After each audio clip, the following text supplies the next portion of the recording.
Good afternoon, everyone. A very warm welcome to you all. I am Raj Prajapati, and it is my pleasure to serve as a moderator for this session. On behalf of Kuba College of Law, I warmly welcome you all to Session 2, Panel 3 of Second National Conference on Criminal Law and Justice. The theme of this year's conference is Female Criminality, Women in Crime.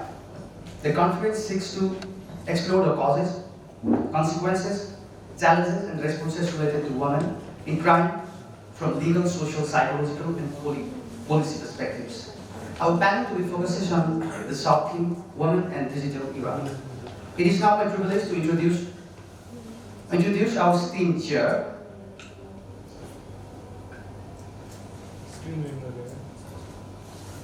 It is now my privilege to introduce our esteemed chair, Advocate Lakshmi Bahadur. Advocate Bahadur is an associate professor at Kathmandu School of Law, where she has been serving since 2017. Her specialization is criminal law and justice, whereas she is pursuing her PhD on the topic forensic psychology from DU, Department of Law. She endeavors in research areas, including female criminality. I would also like to acknowledge Rapporteur Ms. Sujata Ransal, technical team Ms. Sanam Faizu, and Amtawa Sherpa. Before we begin, I would like to explain the session rule. Each presenter will be given 10 minutes for presentation. A warning bell will be rung at the completion of 8 minutes and final time of bell on 10 minutes. Comments and questions will be taken at the end of all the presentation. Audience members are requested to keep their devices on silent mode throughout the session. Hope all people in the session will maintain the ethical decorum of the session. Today's panel will hear the following papers. First, Women as Perpetrators in Honey Trapping, a social legal analysis of Nepal's cyber law framework by Saugat Subedi. Second, Silencing Survivors, Victim Blaming, Social Media and Access to Justice in Nepal by Gagan Pindal Sinha and Rajiv Raj Thapa.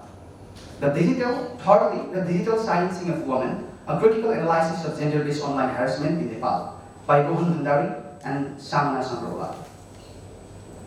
We shall now commence the session. For the purpose, I would like to request session chair to proceed ahead the session. Thank you, Raj.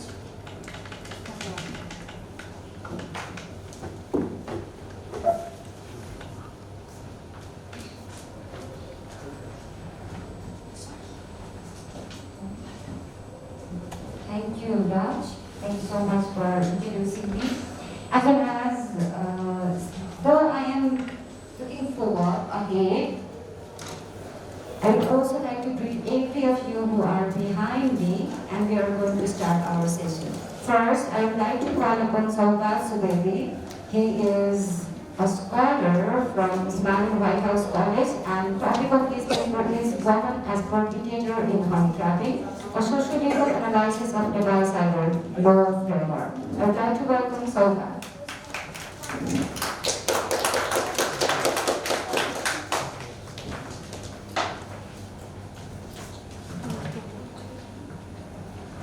Distinguished Chair, Rapporteur, Moderator, and members in the warm greetings. Myself, Advocate Saugat Subedi, and I would like to present my paper entitled Women as Perpetrators in Honey Trapping, a sociological analysis of Nepal's cyber law framework.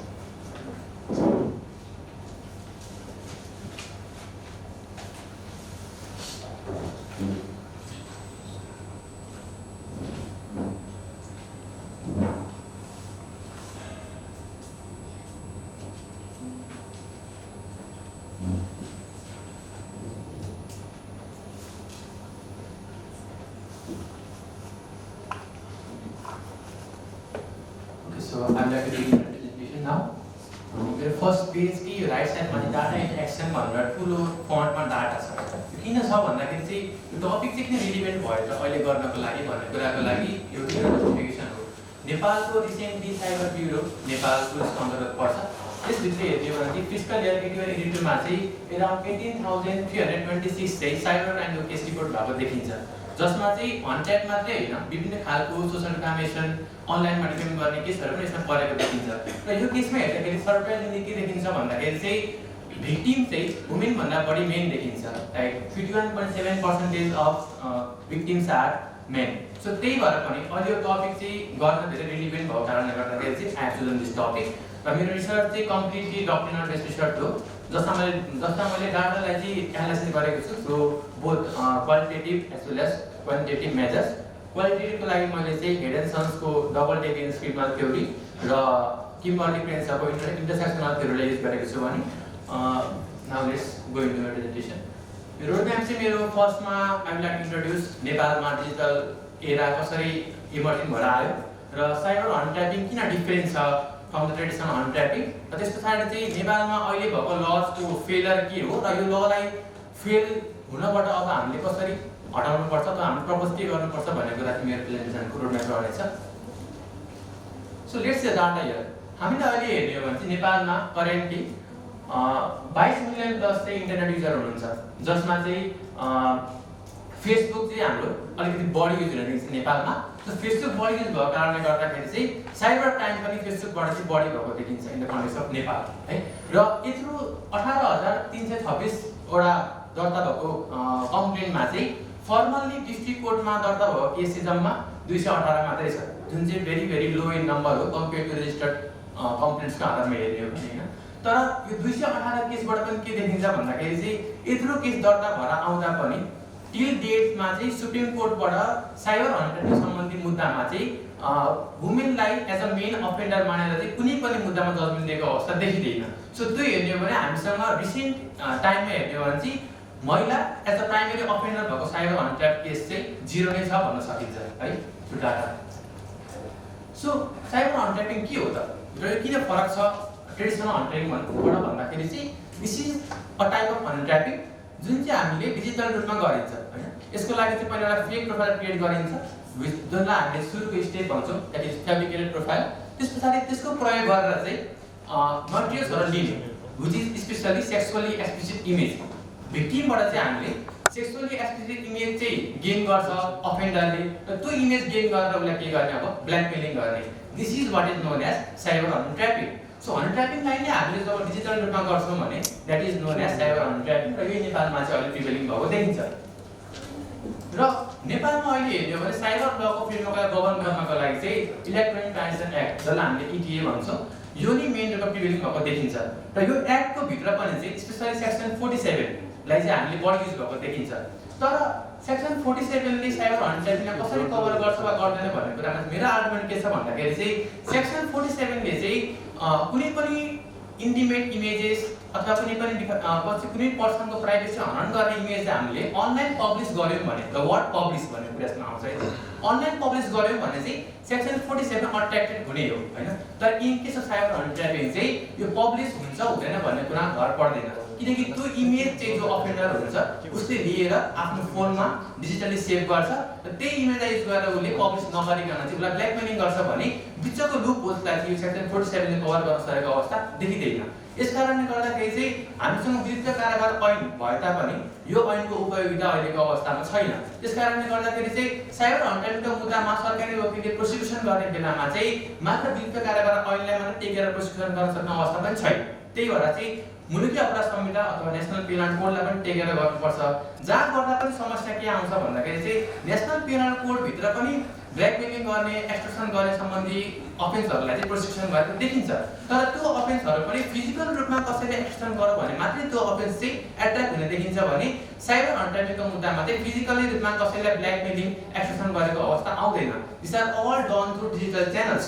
त्यो हुँदाखेरि चाहिँ हाम्रो नेपालमा विद्यमान रूपमा रहेको चाहिँ यो इटिए एक्ट र नेशनल पेनल कोड प्रोभिजनलाई मिसाएर हेर्दा पनि चाहिँ एउटा सरकारी वकिलले आफ्नो अनुसन्धानबाट प्रोसिक्युसन गर्नुपर्ने बेलामा चाहिँ हम्मे नै अवस्था आइपरेको देखिन्छ। त्यसकारणले गर्दाखेरि चाहिँ स्पेशली महिलाहरू साइबर हन्ड ट्र्यापिङ गर्ने जालमा र्याकेटमा उनीहरूलाई युज गरिन्छ एज अ टुल, र त्यो टुल युज गर्दाखेरि उनीहरू अगाडि पनि देखिँदैनन् क्राइम गर्ने ठाउँमा पुरुष नै देखिन्छ, तर पर्दा पछाडि क्राइम गर्ने मान्छे महिला हुन्छ, जुन कुरा चाहिँ हाम्रो कोर्ट र हाम्रो लले चाहिँ यसलाई एनालाइज गर्न सकेको छैन।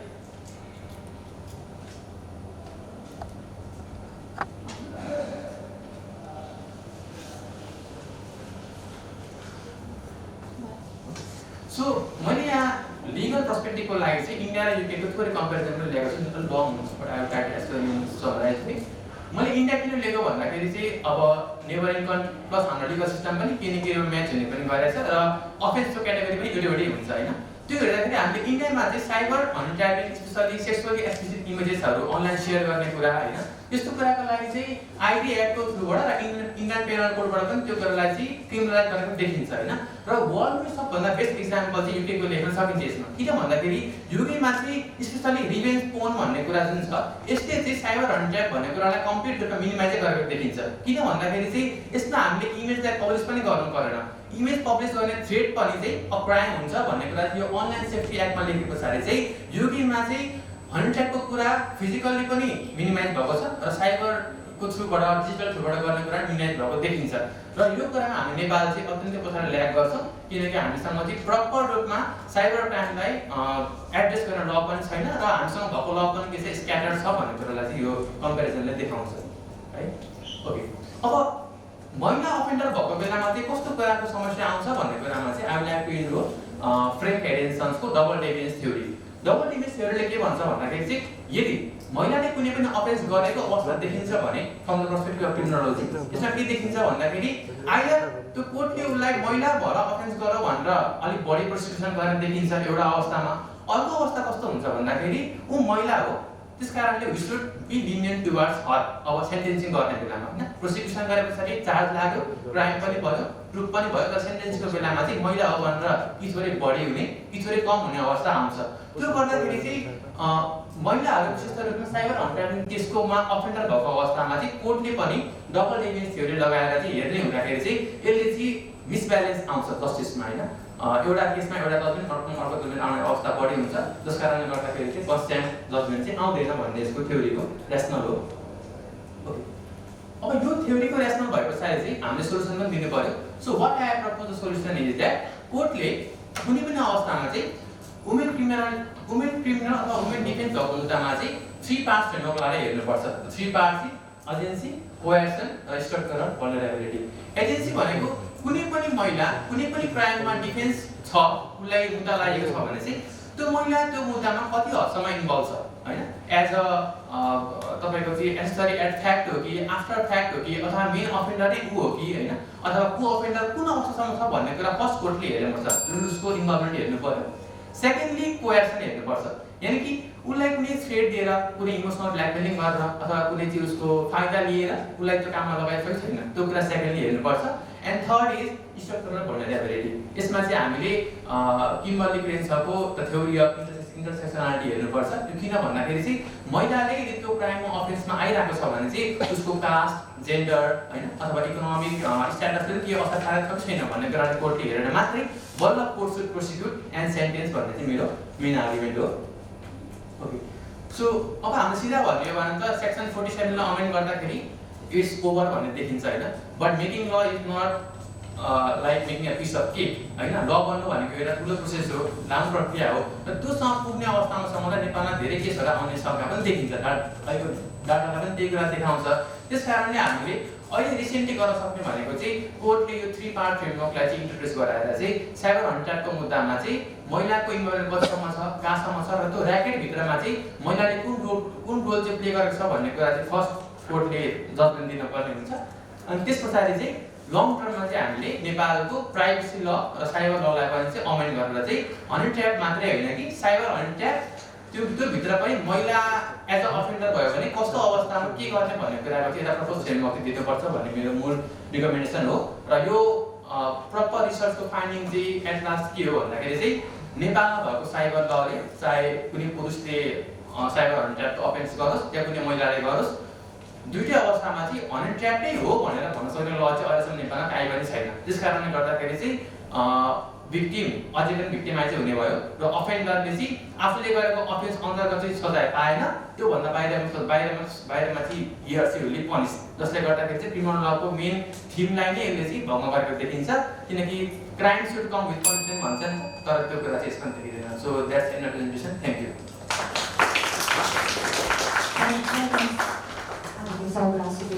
Now, let's move on to our second paper, which is going to be presented by Gagan Tinasina and Rajiv Raj Thapa Both of these people are scholars from Kudu College of Law. The topic for the presentation is Silencing Survivors, Victim Blaming, Social Media and Access to Justice in Nepal.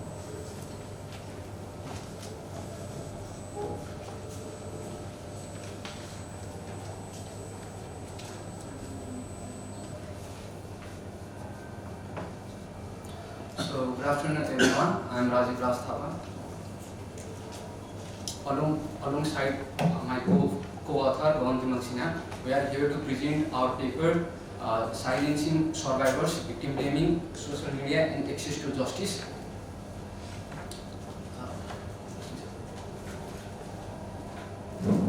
So, access to justice is a fundamental component of rule of law and cornerstone of democratic society. In context of sexual offense, this principle remains deeply problematic since a society where cultural norms and social attitude determine the position of the survivors, victim blaming emerges as one of the major barriers for access to justice,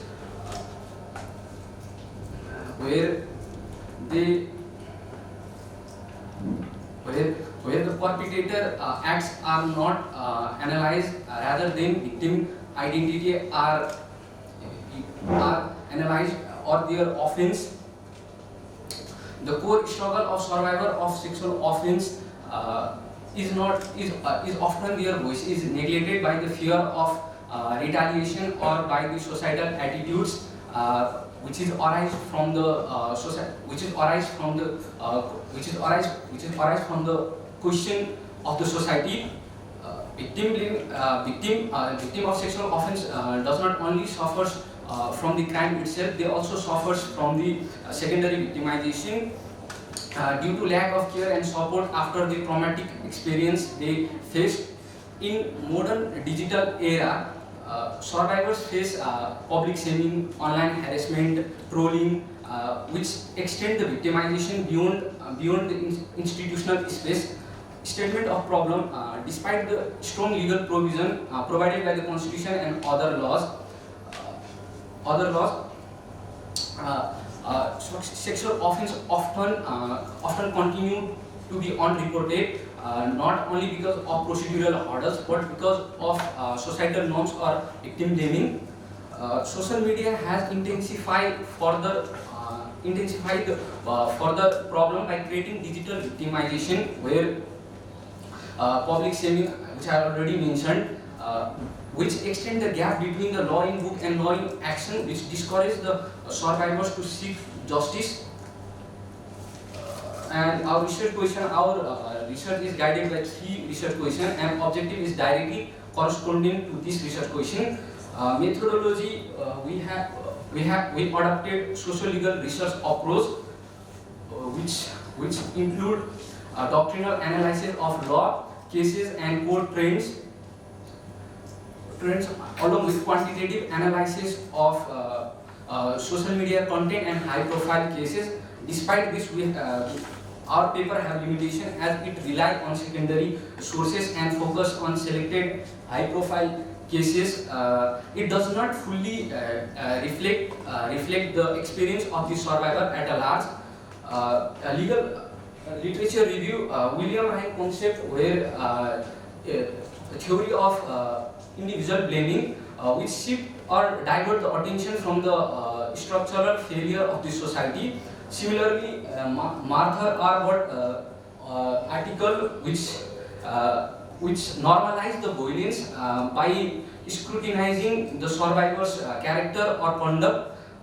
Victims are held responsible for victimization. Similarly, Neopani and Sharma article are relevant for our research, which argue that social online narratives of surrounding sexual offense are highly influenced by the patriarchal norms or patriarchal thoughts, and it somehow relates women with pride and honor. This paper also critically should or analyze how social media and statutory rape cases demonstrate victimization by facilitating victimization through derivative statements. Moving forward, we have legal framework. Nepal has a strong legal framework to protect survivors. Constitution has provided rights. Similarly, Murgi Criminal Code provides and cover privacy and defamation. Crime Victim Protection Act also provide or protects the identity of the victim in course of investigation. Similarly, there is Privacy Act. Despite all these progressive laws, still there is a significant gap in its implementation, and especially for the protection of a person from digital victimization is missing. For the presentation, I would like to call my co-author Gagan Jimal Sinha.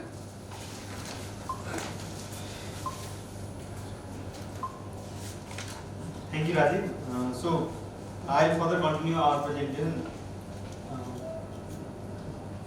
To understand why victim blaming persists despite of legal protection, we have certain analysis part ma चाहिँ हाम्रो certain कुराहरु छ हैन जुनमा चाहिँ different trends हरु चाहिँ हामीले राखेका छौं जुन चाहिँ एनालाइसिस मा चाहिँ हाम्रो दुईटा सेक्सनमा चाहिँ we have divided our analysis. Firstly, social cultural foundation of victim blaming, and secondly we have social media and digital victimization भनेर चाहिँ हामीले दुईटा पार्टमा चाहिँ एनालाइसिसलाई डिभाइड गरेको छौं. So firstly social cultural foundation of victim blaming मा चाहिँ प्युरिटी कल्चर भनेर we have place purity culture which means कुनै पनि यो चाहिँ यस्तो कन्सेप्ट हो कि जुनमा चाहिँ यो जस्तो भिक्टिम्सहरुको चाहिँ उनीहरुको प्राइडमा चाहिँ जस्तो being a survivor or victim of any social के सेक्सुअल अफेन्स तर पनि उनीहरुलाई चाहिँ rather than treating them as survivor अनि उनीहरुलाई चाहिँ दे आर ट्रिटेड एज त्यो फ्यामिली डिसअनरको रूपमा चाहिँ ट्रिट गरिन्छ हैन.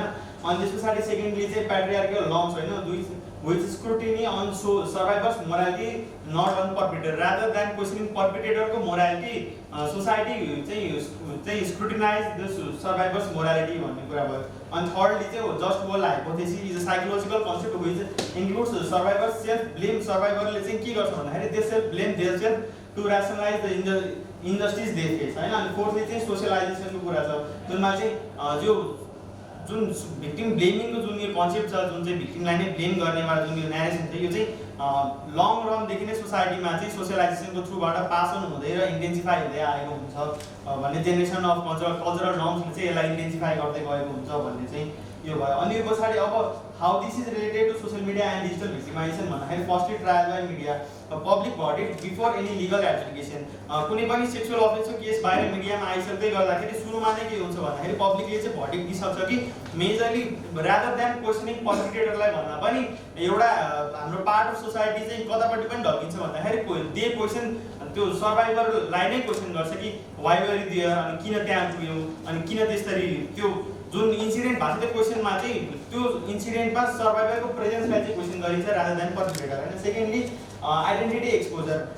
सेकेन्ड भनेको चाहिँ रादर डिस्पाइट हाम्रो लले चाहिँ आइडेन्टिटी सेक्सुअल अफेन्सहरुमा चाहिँ सेक्सुअल अफेन्समा चाहिँ आइडेन्टिटी चाहिँ बाहिर डिस्क्लोज गर्नु हुँदैन भन्दै पनि their identity is expose through social media अझै इन्टेन्सिफाई भएर आइडेन्टिटी एक्सपोज हुन्छ. थर्डली कोअर्डिनेटेड हेरासमेन्ट भनेको चाहिँ अब सोशल मिडियामा चाहिँ आफ्टर द आइडेन्टिटी एक्सपोज भइसकेपछि उनीहरूलाई चाहिँ कोअर्डिनेटेड हेरासमेन्टमा चाहिँ दे फेस एकदमै coordinated harassment where they're getting levels body shaming and morphed images are त्यो सोशल मिडियामा चाहिँ झन् भाइरल हुने ट्रेन्ड्स चाहिँ हाम्रो सोसाइटीमा देखिन्छ. अनि लास्टली पर्पिट्रेटरलाई चाहिँ प्रोटेक्ट गरिन्छ हैन. पर्पिट्रेटरको चाहिँ सोशल स्ट्याटस अनुसार चाहिँ they are protected rather than question भन्ने अर्को भयो. अनि मुभिङ फरवर्ड अब हामीले चाहिँ वी हेभ एनालाइज 3 मेजरली अलि रिसेन्टमा अनि अलिकति हाइलाइटेड केसहरु चाहिँ हामीले एनालाइज गरेको छौं. फर्स्ट चाहिँ पल्साको केस छ जुनमा चाहिँ he was accused of sexual offence हैन. एक्टर जुन समीक्षा अधिकारीले चाहिँ accused him of sexual offence अनि त्यसपछि जुनमा चाहिँ कोर्टले पछि एक्विट पनि गर्यो. तर त्यसमा चाहिँ कस्तो देखियो सोशल ट्रेन्ड भन्दाखेरि सोशल मिडियामा चाहिँ कस्तो ट्रेन्ड देखियो भने रादर देन क्वेसनिङ पल्सा एउटा सर्टेन सेक्सन अफ सोशल मिडियाको युजर्सले चाहिँ क्वेसन गरिरहेको थियो. तर नेक्स्ट सेक्सन अफ सोशल मिडियाले चाहिँ देवर क्वेसनिङ समीक्षा नै वायर दियर भन्ने कुराहरू चाहिँ गरिरहेको थियो. अनि त्यो सँगसँगै जस्टिस फर पल्सा जस्तो कुराहरू चाहिँ ट्रेन्ड गरिरहेको थियो सोशल मिडियामा. अनि these are the some questions होइन जुन चाहिँ त्यति बेला चाहिँ सोसियल मिडियामा एकदमै भाइरल भएर जस्तो बलगिरे चमत्कार नमिले बलात्कार जस्तो ट्रेन्ड्सहरू चाहिँ एकदमै चलेको कुराहरू हामीले अहिले पनि जति बेला चाहिँ सेक्सुअल अफेन्स केसेसहरू देखिन्छ त्यति बेला यो चाहिँ यिनीहरूको कमेन्ट्सहरू चाहिँ एकदमै धेरै देखिन आउँछ। सेकेन्डली सन्दीप लामिछानेको केसमा पनि त्यस्तै छ। वी हेभ सम स्क्रिनसट्सहरू पनि होइन जुनमा चाहिँ यो एकजना इटालियन वुमेनलाई चाहिँ सी गौशाला 26 चाहिँ आइडेन्टिफाई गरेर सोसियल मिडियामा एकदमै धेरै भाइरल भएको थियो। तर later on it was found that she was Italian girl जुन चाहिँ यो केसमा रिलेभेन्ट नै छैन भन्ने कुरा भयो। अनि त्यो सँगसँगै मेजरली चाहिँ भिक्टिमको आइडेन्टिटी चाहिँ खोज्ने गरिन्छ क्या रादर देन अरू कुराहरू। हाम्रो सोसाइटीमा चाहिँ कस्तो हुन्छ भन्दाखेरि I would like to request 2 minutes for concluding. I can only give one minute. One more minute. So भिक्टिमको आइडेन्टिटीमा चाहिँ फोकस हुन्छ हामी रादर देन पर्पेट्रेटर होइन। अनि त्यो सँगसँगै सागर लम्साको केसमा पनि rather than going through judicial means why she expose the incident in social media भनेर चाहिँ उल्टै उसलाई नै क्वेसन गरेको थियो, भिक्टिमलाई नै क्वेसन गरेको थियो। अब मुभिङ फरवर्ड हाम्रो के फाइन्डिङ चाहिँ कस्तो छ भन्दाखेरि भिक्टिम ब्लेमिङ चाहिँ रुटेड इन प्याट्रियार्कियल नर्म्समा चाहिँ अलिक बढी रुटेड छ हाम्रो सोसाइटीमा। अनि सोसियल मिडियाले चाहिँ यो ट्रमालाई चाहिँ पब्लिक स्पेसमा चाहिँ लिएर दिने गर्छ। अनि त्यस पछाडि क्रेडिबिलिटी चाहिँ उल्टै सर्भाइभलको क्रेडिबिलिटीलाई चाहिँ क्वेसन गरिन्छ। अनि अब रेकमेन्डेसन वी रेकमेन्ड यो सबै कुराहरूलाई चाहिँ वी रेकमेन्ड कि कसरी रोक्न सकिन्छ भन्दाखेरि फर्स्टमा चाहिँ स्ट्रेन्थन इन्फोर्समेन्ट होइन। हाम्रो जस्तो अघि पनि कुरा आएको थियो section 47 of electronic transaction act होइन। त्यो सँगसँगै मुलुकी क्रिमिनल कोडको सेक्सन 295 अनि त्यसपछि प्राइभेसी एक्टको सेक्सन 3 को सबसेक्सन 4 ले पनि यो सबै कुराहरूलाई चाहिँ अनलाइन ह्यारेसमेन्टहरूलाई चाहिँ प्रोटेक्ट गर्नुपर्छ भन्ने भन्दा पनि तर पनि त्यो चाहिँ हुन नसकेको कुरामा चाहिँ यसलाई चाहिँ अझै इन्फोर्समेन्टमा चाहिँ अझै बढी जोड दिनुपर्ने देखिन्छ। त्यो सँगसँगै भिक्टिम सेन्सिटिभ गाइडलाइन्स अनि त्यसपछि रेगुलेटरी बडिजहरू पनि यही कुरालाई चाहिँ रेगुलेट गर्नको लागि रेगुलेटरी बडिज पनि चाहिने हुन्छ। त्यो सँगसँगै सपोर्टिभ सर्भिस जस्तो सर्भाइभर्सहरूलाई चाहिँ साइकोलोजिकल काउन्सिलिङहरूको कुरादेखि we recommend this all. And to conclude victim ब्लेमिङलाई चाहिँ के हो भन्दाखेरि ल हुँदै गर्दाखेरि पनि फर्मल लिगल राइट्स त छ तर पनि इम्प्लिमेन्टेसनको कमीको कारण चाहिँ भिक्टिम ब्लेमिङ चाहिँ देखिएको छ। मेजरली अझै सोसियल मिडियाले चाहिँ यसलाई इन्टेन्सिफाई गरेको छ भन्ने चाहिँ हाम्रो कन्क्लुजन भयो। सो वी रेकमेन्ड त्यो लिगल मिन्सहरूलाई चाहिँ अझै राम्रोसँग इम्प्लिमेन्ट गर्दै जान्छ।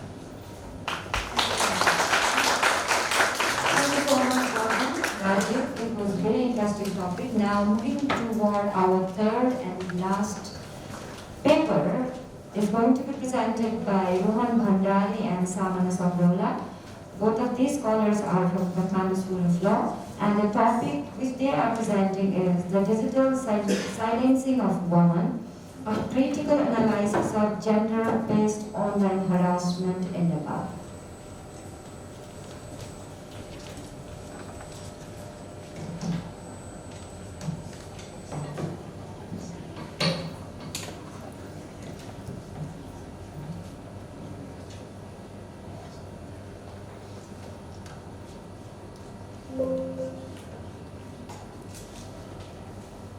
Respected Chair, fellow researchers, and to everyone present here, namaste and good afternoon. I am Samana Samrola, along with my co-presenter Rohan Bhandari from BLLB 4th year, Kathmandu School of Law. And over the next 10 minutes, we will be presenting on the topic of digital silencing of women, a critical analysis of gender-based online harassment in Nepal. This paper employs a qualitative social legal methodology based on doctrinal analysis from secondary sources. Moving forward with the presentation,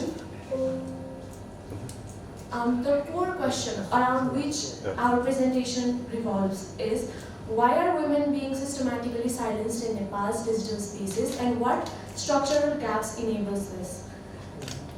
As of 2025, over half of Nepal's population, 55.8%, is online.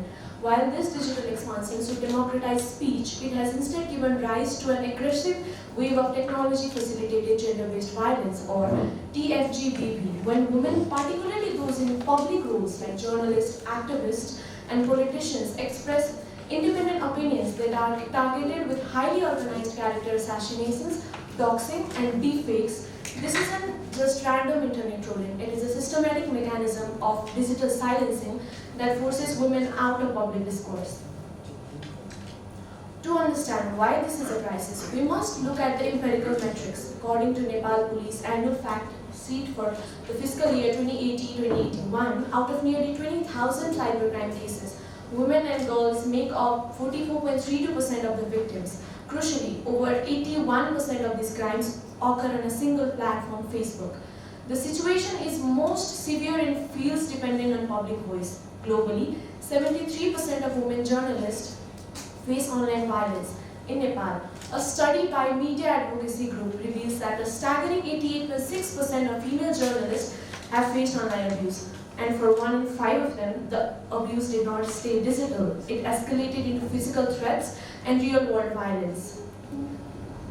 Technology facilitated gender-based violence is globalized, and it relies heavily on the gender disinformation and what we call manosphere ideologies. This concept moves the focus away from a woman's professional intellect and reduces her to a sexualized caricature to declare her unfit for the public leadership. This is supercharged by artificial intelligence. Deepfakes has increased by 55% in recent years, and 98% of that content is non-sexual pornography targeting women. In Nepal, this digital harms hit a massive structural cultural wall, the concept of izzat or family honor. When an abuser circulates a deepfake or a sexualized insult, the community punishes the victim, not the perpetrator. This is reinforced by institutional patriarchy within law enforcement. So why aren't our laws working? Our primary cyber statute is the Electronic Transactions Act of 2006. Its most infamous provision, Section 47, outlaws anything contrary to public morality. Because this language is so vague, it is almost never used to convict online abusers. Moving on, the Muluki Criminal Code of 2017 does a better job focusing on the privacy and image rights, making non-consensual photography and image distortion illegal under Section 295 and 296. It lacks a unified definition for technology-facilitated gender-based violence and ignores modern tactics like doxing or coordinated disinformation campaigns. Finally, the National Cybersecurity Policy of 2023 deals purely with technical issues like firewalls and infrastructure problems. It fails to include survivor-centered reporting or gender-responsive defensive protocols. When we hold Nepal's domestic performance up to the international treaties it has signed, a wide formal substantive gap appears. Nepal has ratified CEDAW, and under CEDAW's Gender Recommendation number 35, online violence is explicitly recognized as a form of gender discrimination. This means the state has a legally binding due diligence obligation to protect women from private abuses online, but is currently failing this standard. Furthermore, Nepal has not acceded to the Budapest Convention on Cybercrime, without which our Cyber Bureau lacks the modern international cooperation tools needed to track digital evidence across borders and hold anonymous foreign account holders accountable. Thank you. Now to continue the presentation, I would like to call.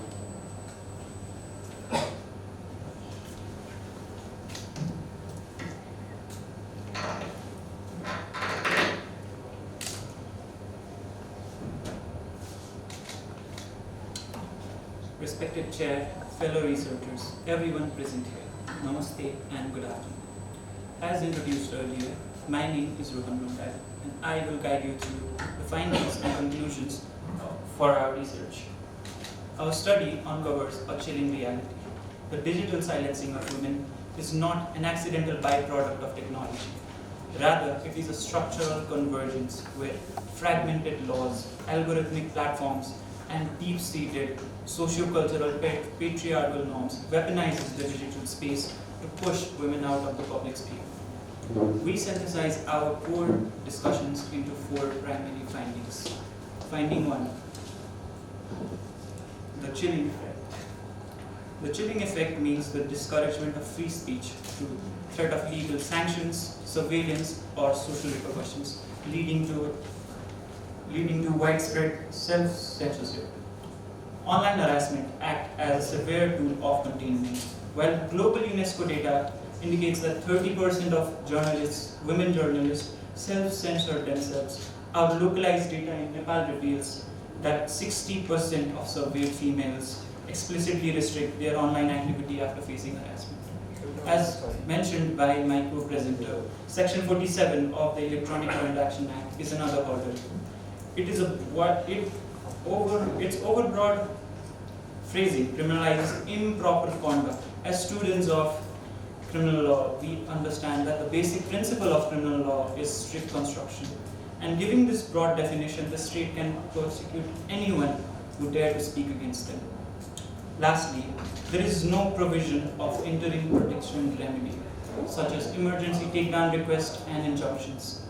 A famous example of this would be the 3-year-long gruesome Samrat Jestha versus Bhuvan KC defamation case, where eventually the Kathmandu District Court dismissed the case, but only after 3 gruesome years of legal battles.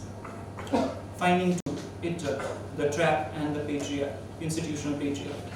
In Nepal, the concept of Izzat or honor is deeply tied to female sexual, proprietary and family reputation. Digitally facilitated gender-based violence like deepfakes and non-consensual altercation of images strike at this vulnerability. This attaches social stigma heavily to the victim rather than the perpetrator. When the victim has reached out to the law enforcement, they have encountered institutional patriarchy. Documented responses show a culture of dismissiveness where officers have literally laughed at pornographic evidence and blamed the victim, and unhelpfully suggested that she should just stop using social media. Finding 3, the platform accountability gap. The targeted abuse we analyze does not happen in a vacuum, it happens in a digital platform. Yet Nepal has zero legislative framework imposing a duty of care or a mandatory takedown requirement on foreign social media platforms.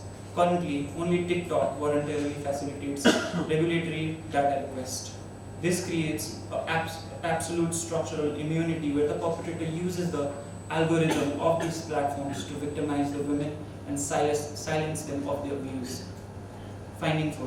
As mentioned by my co-presenter, Nepal is a state party to the CEDAW, and under the General Recommendation 35, it has a binding duty obligation to prevent, investigate, and punish digitally facilitated gender-based violence by private actors. Yet it fails to do so. Again, this National Cybersecurity Policy lists Budapest Convention on Cybercrime as its normative benchmark, but we have not exceeded it, leaving our Cyber Bureau without essential cross-border evidentiary tool to trace anonymous trans-border digital crimes. After our findings, we have some recommendations. Firstly, the legislative recommendations include the drafting of a comprehensive gender-responsive cyber statute that criminalizes coordinated harassment, doxing, gender disinformation, and AI-generated sexual abuse. Going towards the institutional reforms, we must establish a specialized gender-sensitive cyber unit within the Cyber Bureau. We urge the creation of a dedicated platform liaison officer inside the Cyber Bureau who is legally empowered to mainstream the emergency takedown request if any of such content is published on the social media apps. Lastly, in conclusion, digital equality is a democratic. Madam Chair, may I have a minute? Sure, please. Digital equality is a democratic imperative. When 88.6% of female journalists face online abuse and are driven to self-censorship, our democracy loses its investigative edge.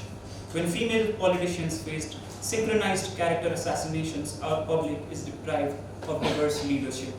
When activists are terrorized into deleting their profiles, civil society loses its capacity of oversight.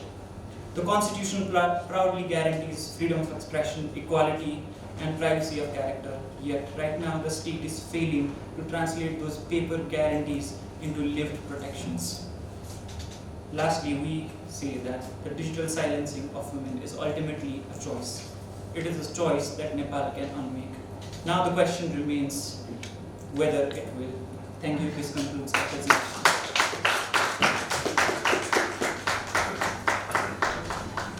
Thank you so much for the presentation. Now I would like to ask our moderator to proceed ahead.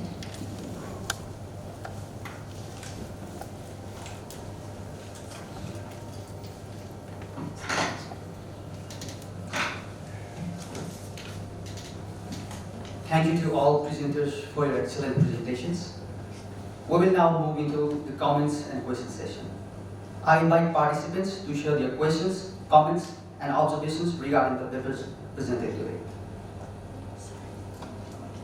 If anyone have questions, you may raise their hands and ask.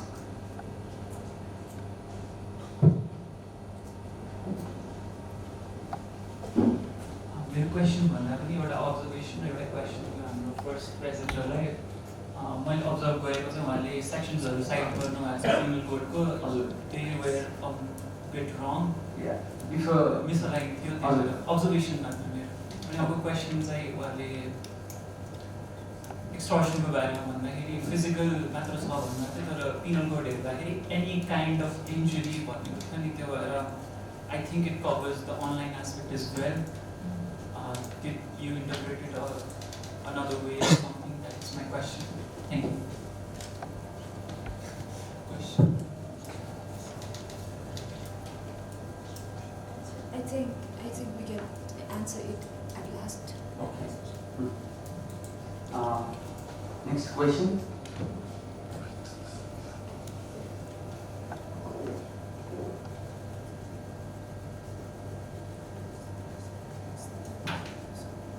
Does anyone have a question? If no question, then it could be your observation or your recommendations for making these papers more prudent, and like it could be your observation as well, or it might be like something that you wanted to add in those papers. You could help your fellow researchers.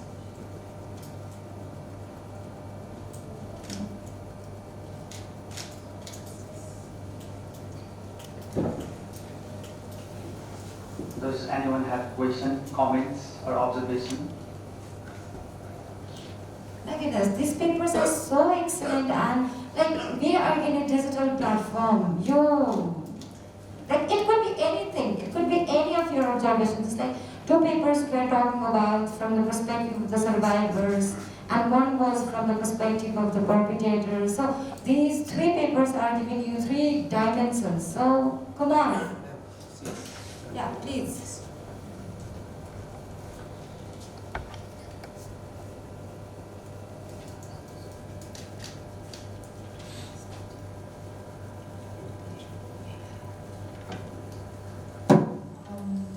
Hi everybody. I think the theme was really exciting that pulled me towards this room, first of all. And secondly, I'd want to thank each of the presenters. I think your time in writing, and especially choosing the topic of this kind, where, I don't know, like, I think we're moving with time, and these topics are something I really liked, and the way you're presenting. I think especially all were good, but I personally liked the last presentation too. I mean, I really clapped out loud, so thank you so much. Now going to each of you, I think your honey topic could say me. While we were talking, but I think I should stand. So while we were talking on an issue, what happened was I was really curious. Over our lunch break, I asked my colleagues, you law ma chai कसरी टेकेर जान्छ भन्दाखेरि उहाँले चाहिँ नि fraud र के भन्छ त्यो extortion हैन अनि त्यसपछि because a lot of legal gaps हरु पनि छ अनि मलाई चाहिँ with अनि मैले त्यो बेलामा I cracked a little joke पनि कि I think I went back to the first year in law school and then I made a comment where हामीले हुन्छ नि first year general principles of law मा society changes and then law also changes according to the need of the society भन्नु पढेको and this is actually happening where I think now whatever is happening really needs new laws and new perspective to be looked into it the way it has to be भनेर and I think I was yeah, so two legal framework भयो अनि regarding cyber laws I don't want to touch that part but then second was silencing survivors even my dissertation in final law when I chose my topic I chose domestic violence and then everybody was like oh my god why are you doing that like that is such well researched area and So it sounds really basic on, but then what I wanted to do with that topic was, ठिक छ अहिलेसम्मको researches छ तर अहिले प्रेजेन्टमा के छ त त्यसको सिनेरियो एन्ड हाउ अनि मलाई चाहिँ त्यो च्यालेन्ज भन्दा पनि त्यो gap where domestic violence is happening within the four walls of homes among the family members, and how is this being tackled? भन्दाखेरि मैले चाहिँ victimsहरुसँग कुरा गरेको थिएँ. Obviously I do not want to dive deep into my dissertationको theme, but what I wanted to connect was मैले एकदमै धेरै responses चाहिँ नि how victims are silenced भनेर चाहिँ त्यो family भित्र पनि मैले देखेको थिएँ. And since my data collection method was Google Forms that had circulated, it was among Nepali women but residing abroad पनि के अनि उनीहरुको त अनि when I obviously domestic violence भनेको physical, psychological, emotional, financial पनि हुन्छ उहाँहरुको लागि चाहिँ I work so and so hours a day but then I have to send Yati money चाहिँ to my in-laws नै भनेर त्यस्तो खालको outcomesहरु थियो. अनि when they wanted to come and speak up चाहिँ नि the way they were silenced was traumatizing. Like, is this actually happening as a day and age where women who are so vocal, educated, financially independent, working for themselves and being victimized, and on top of that being silenced one. It was so amazing to come. Amazing, I think, is a very wrong choice of word, but then it was shocking. And third one, I really don't have a lot to say because I mentioned it. I really liked your presentation, and I don't think I have much to add to that. It was something. So since there were no one speaking in the room, I thought I had to say something. That's it. Thank you so much for listening.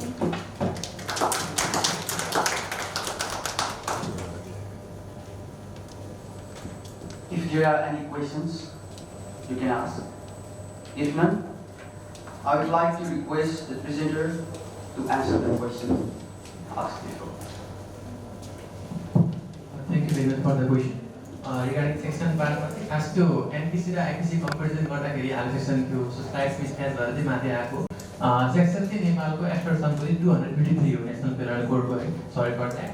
Regarding injury पार्टमा चाहिँ like physical injury मात्रै छैन, that's correct हैन. तर मैले भनिरहेको argument चाहिँ के भन्दाखेरि नेपालमा जब साइबर हन्ट्यापिङलाई चाहिँ प्रोसिक्युट गर्नको लागि इटिएको सेक्सन 47 नै क्लियर छैन र त्योभन्दा बढी पनि प्रोसिक्युटरले चाहिँ क्रिमिनल कोडको चाहिँ एक्सटेन्सनको पार्टलाई तान्नु परिरहेको छ भने चाहिँ त्यो एक्सटेन्सनको पार्ट चाहिँ स्पेसली किडन्यापिङसँग बढी युज भएको देखिन्छ कि सो त्यो भिक्टिमलाई चाहिँ इन्जुरी फिजिकल पनि छैन, मेन्टल पनि छैन अथवा साइबर हन्ट्यापिङबाट भएको इन्जुरी देखाउने आघात नभएको अवस्थामा चाहिँ त्यो एक्सटर्सनको पार्टलाई ल्याएर प्रोसिक्युसन गर्दाखेरि चाहिँ त्यो बर्डन अफ प्रुफ चाहिँ नपुग्ने अवस्था देखिन्छ. त्यही भएर चाहिँ त्यो सेक्सन 253 को एक्सटर्सन चाहिँ अहिलेको लागि छैन भन्ने चाहिँ मेरो आर्गुमेन्ट हो. लाइक यसमा फेरि पनि दुईटा क्वेसन आउन सक्छ पक्कै पनि हैन. एकतिरबाट चाहिँ इन्जुरी मेन्टली भयो भने त्यो तान्न पनि सकिन्छ, द्याट्स वान वे. तर मेरो हिसाबमा त्यो मेन्टल इन्जुरी भित्र पनि त्यो कुरा पर्छ कि पर्दैन भन्ने चाहिँ इज मोर के भन्ने कोर्टको पार्टमै छ अझै पनि भनौँ न है. आई थिङ्क त्यो क्वेसनले एड्रेस गर्छ.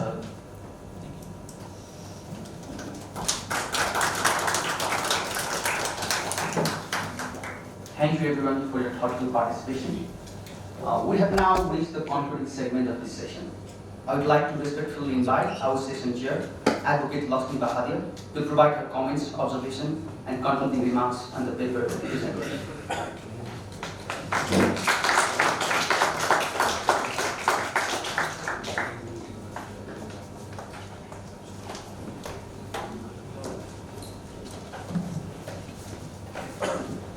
Very good afternoon to all of you. Before starting with comments and anything else, when I came into the room and I was about to start, right? And when I see backward, I only saw the presenters and few other participants. And I was scared that what if our room don't take it? But now when I'm here and looking in front, then I am delightful to see you all. Though you did not ask any questions, or like, probably you could have given even your observation as well, I would have been expecting it. Now, moving forward with the theme, how we started, like woman in digital era. As Anushka ma'am rightly mentioned about how fast and how forward we are moving ahead, we can simply say that everything are in the tip of the finger. Everything just a tip of the finger, right? So in this arena, we have three papers. Two papers of them were from the surviving aspect, whereas another paper was from the perpetrator aspect. As Advocate Saugat rightly mentioned about the honey trapping, and yes, it is a very emerging issue, and if you are rightly following the newspapers and about the crime stories, then obviously you are well aware about a TikTok star who has been arrested on the honey trapping, right?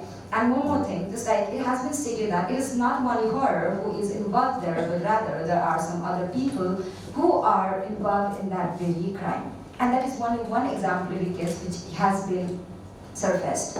So rightly mentioning about the paper, it was really interesting, and as it was a very new topic which is yet a virgin area for the research, it was really a very nice paper. And thank you so much, Advocate Saugat, for your beautiful presentation as well. With that regard, I have few of the suggestions from my side. As I think, chairing the session, I have to say it as well. So first of all, though the topic was really interesting, it was really thoughtful, but yet I get quite confused when I went to the part of methodology part. So I would like to request you to make it clear so that it will be much better. And one more thing, when we were talking about the legal mechanisms, we were talking, as here was clearly denoting about the cyber issues and using a digital platform for the honey trapping. But being researcher from the law fraternity, especially in the criminal law, I think that if we see with the criminal code, then we can to some extent relate it with, as you already mentioned, extortion, we can simply relate it with the cheating as well. And for the one more thing is about the breach of trust. Right? Breach of trust could be another dimension from which you can add up more light in your paper. And one more thing is that, whenever we are talking about ETA, we are more focused on section 47, right? So we know section 47 is not enough. I would like you to add one more point that let's make it clear what actually is missing and what we really want to include this kind of the crime in the upcoming laws. As we are having new government, having lots of changes in the laws, we hope it will be added as well. And our scholar had mentioned about the IPC. Probably I might got it wrong, or probably you might have made it wrong. We have Bharatiya Nyaya, no, we don't have it. Our neighboring country have Bharatiya Nyaya Samhita. So I would like to request you to make that clear as well. Thank you so much. Now moving on toward our second paper. Second paper was more focusing on the survival mechanism, and in that paper as well, it was focusing more into the sexual offenses, right? How the things are being portrayed, how survivors are turning more victimized, and that was really interesting. Before moving on with another comments or feedbacks from my side, I would like to please kindly maintain privacy of the victim of false charges. That's my humble request. Though it has been stated by whole nation or every of us probably might know her name, but in academic discourse, please kindly maintain her privacy. And next thing is do we have any other further mechanisms so why C or the person who has been victimized can proceed ahead with the charges? It's like you mentioned that because of those very social media platforms and other media platforms, they are being silenced or they are not being able to be vocal, or we can even say that even though they are giving their voice from something or else, but yet they are getting comment for the very same case which they were related beforehand, right? So there could be further ways, or probably you could have suggested the ways how they can proceed ahead in your paper as well. Next is I also get confused with your methodology part. In this paper also you have mentioned about both doctrinal and non-doctrinal method, and I was trying to get non-doctrinal findings as well. So I think it was supposed to be descriptive or probably doctrinal only, right? So kindly please discourse that aspect as well. Yeah, then after we have a third paper, like in third paper, this was also the issue relating to the silencing, right? But I like one more thing from the third paper is the way how you dissect your arguments before and how you suggested the recommendation at last. And one more thing is, it's like one of the major points which has been unheard or which has really been untouched is right to freedom of expression of the women who are vocal enough.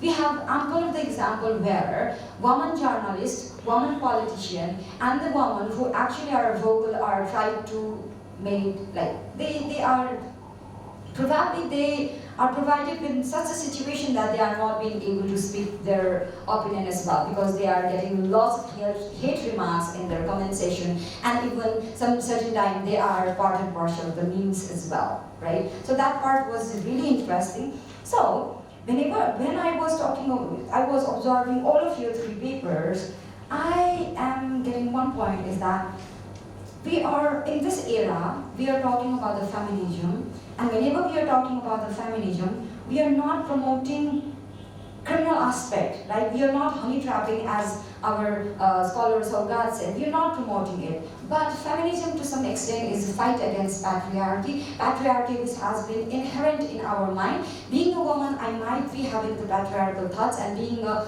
man, you might not have that thoughts. So, in a concluding remark, thank you so much, all of you. Thank you for your patience, thank you for your presence, thank you for this wonderful papers, and thank you all.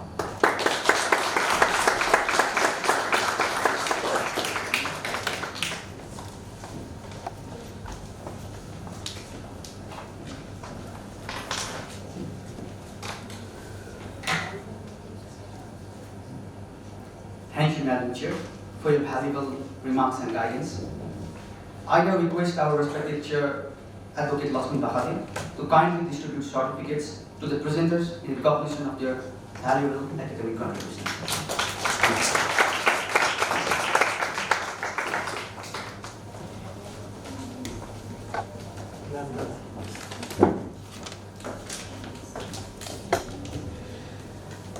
Firstly, I would like to invite Mr. Saugat Suderi. Receive this certificate.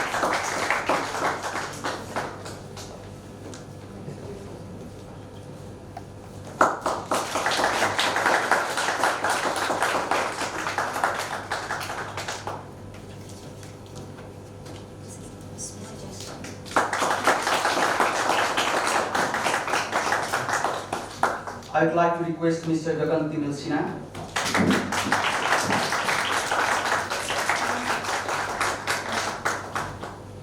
And Mr. Rajiv Raj Thapa.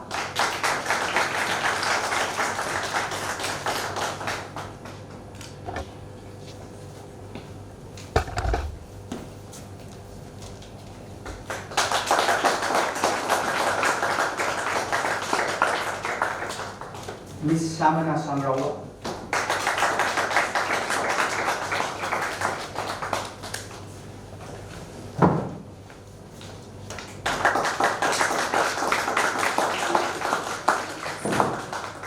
Mr. Rohan Bhandari.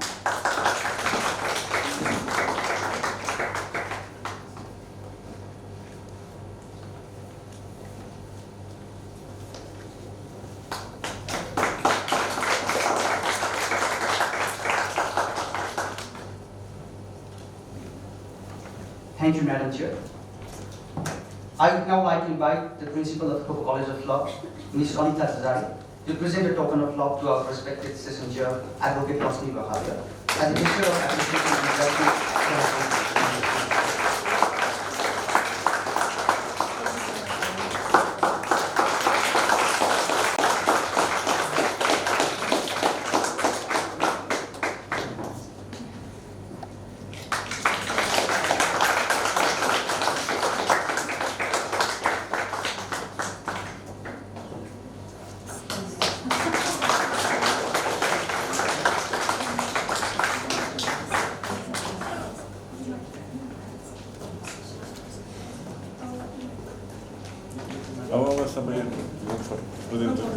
With this, our session officially concludes.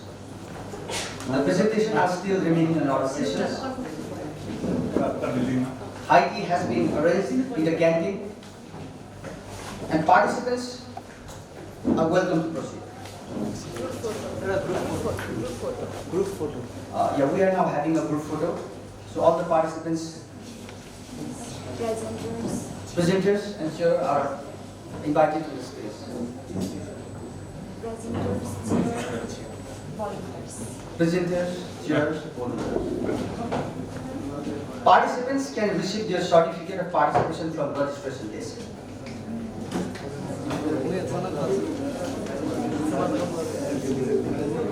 I would like to invite presenters, volunteers, chair in the stage for a process.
जस्तै अब domestic भोइलेन्सबाट पीडित woman ट्राफिकिङबाट पीडित वुमनहरूलाई चाहिँ माथि नेपालले rescue गर्दै गर्दा चाहिँ कति वुमनहरू चाहिँ प्रेग्नेन्सी हुन्छन्, कति एचआइभी एड्सबाट संक्रमित हुन्छन् र जसको कारणले गर्दाखेरि चाहिँ रिहेबिलिटेसनमा चाहिँ माथि नेपालले अलि धेरै नै च्यालेन्ज फेस गरेको छ।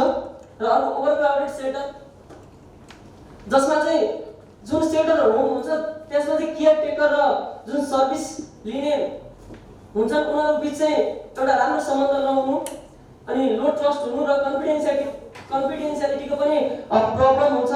जस्तै रिसर्च गर्न जाँदाखेरि चाहिँ त्यहाँ राम्रोसँग आफ्नो कन्फिडेन्सियालिटीलाई मध्यनजर गर्दै आफ्नो बारेमा धेरै कुरा नगर्ने हुन्छ, त्यो पनि एउटा प्रब्लम हो। अर्को भनेको फन्डिङ क्राइसिस। माइती नेपाल चाहिँ विशेष गरी आफ्नो फन्डिङको लागि चाहिँ बाहिर देशहरू इन्टरनेसनल डोनरहरूसँग एडप्ट छ, जसले गर्दा पनि रिहेबिलिटेसनमा अलिक फरक परेको देखिन्छ। अर्को भनेको रिइन्टिग्रेसनमा भनेको सोसल लेभलिङ। सोसाइटीमा चाहिँ सोसाइटीले नै जुन भिक्टिमहरूलाई हुन्छ एक्सेप्ट नगर्ने, फ्यामिलीले नै एक्सेप्ट नगर्ने कारणले गर्दा चाहिँ रिइन्टिग्रेसन गर्न प्रब्लम। अनि अर्को फाइनेन्सियल एक्सक्लुजन्स, उनीहरू भिक्टिम भइसकेपछि उनीहरूको इकोनोमिक पहुँच नहुनु जस्ता कारणले पनि रिइन्टिग्रेसनमा चाहिँ असर पर्छ। अर्को सेफ्टी थ्रेट, ट्राफिकर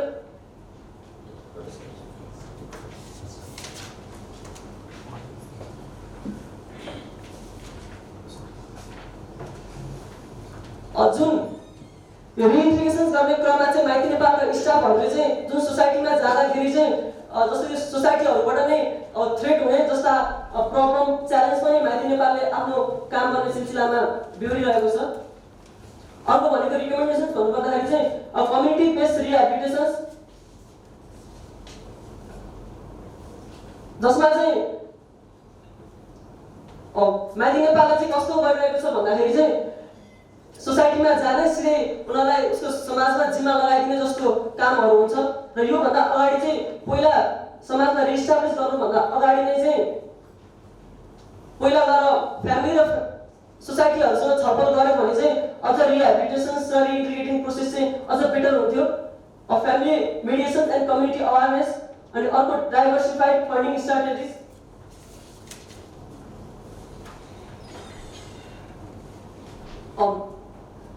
माइती नेपाल चाहिँ विशेष गरी चाहिँ अघि नै भने इन्टरनेसनल डोनरहरूमा निर्धारित छ आफ्नो कामहरूको लागि, र त्योभन्दा पनि नेसनल प्राइभेट सेक्टरहरू र सोसल सर्भिस CSR अन्तर्गत चाहिँ विभिन्न सर्भिसहरू विभिन्न कम्पनीहरूले प्रोभाइड गरिरहेको हुन्छ, त्यसमा डिपेन्ड हुनुपर्छ।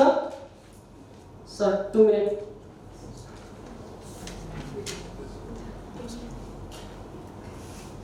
अब की फाइन्डिङ भनेको चाहिँ क्वासी स्टेट एक्टर।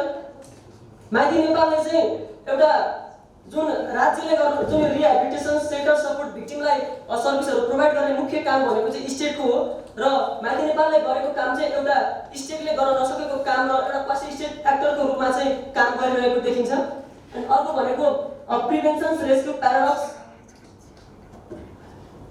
यो चाहिँ माथि नेपालले चाहिँ रेस्क्युहरू प्रोभाइड गरे पनि त्यो रेस्क्युहरू चाहिँ अलिक दीर्घकालीन देखिएको छैन, त्यसलाई चाहिँ अलिक फोकस गर्नुपर्ने देखिन्छ।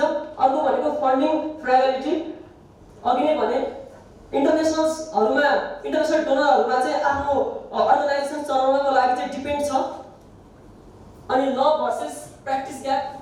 नेपालमा चाहिँ आर्टिकल 21 संविधानमा अनि क्राइम भिक्टिम प्रोटेक्सन एक्ट 2018हरू चाहिँ एउटा लमा चाहिँ एकदमै भिक्टिमहरूको लागि राम्रो देखिन्छ, तर त्यसको इन्फोर्समेन्ट मेकानिजम टाइमलेस र एकाउन्टेबिलिटी सिस्टम अभावको कारणले गर्दाखेरि चाहिँ एफेक्टिभनेसमा अलिक च्यालेन्ज देखिन्छ र यो कुरालाई चाहिँ यो दुईटा ग्यापलाई मेन्टेन गर्ने हो भने चाहिँ एफेक्टिभनेस अझ राम्रो हुन्छ। अर्को stigma as a legal failure. एउटा सोसल रिजनले भन्दा पनि यो एफेक्टिभनेस चाहिँ एउटा देशमा भएको कानुनको अभाव, कानुन भन्दा पनि इम्प्लिमेन्टेसनको अभावको कारणले गर्दाखेरि चाहिँ एउटा रिइन्टिग्रेसन प्रोसेसहरू चाहिँ अलिक डिफिकल्ट देखिन्छ। त्यसको लागि चाहिँ सोसल सामाजिक मात्रै भन्दा पनि एउटा ल इम्प्लिमेन्टेसनको पार्टले पनि चाहिँ रिहेबिलिटेसन प्रोसेसमा असर गरिरहेको हुन्छ। अर्को भनेको निड फर पोस्ट रियुनिफिकेसन ट्र्याकिङ। यो भनेको चाहिँ माथि नेपालले अब फ्यामिली अथवा कम्युनिटीमा गएर रिस्टाब्लिस गर्यो र त्यसपछि कुनै पनि हेरविचार गर्दैन, जस्तै त्यो कुन अवस्थामा गुज्रिरहेको छ, पछि समाजमा के कस्तो व्यवहारहरू भइरहेको छ, यदि त्यो गर्ने हो भने चाहिँ अब रिइन्टिग्रेटिङ र रिहेबिलिटेसन प्रोग्राम अझै राम्रो हुन्थ्यो।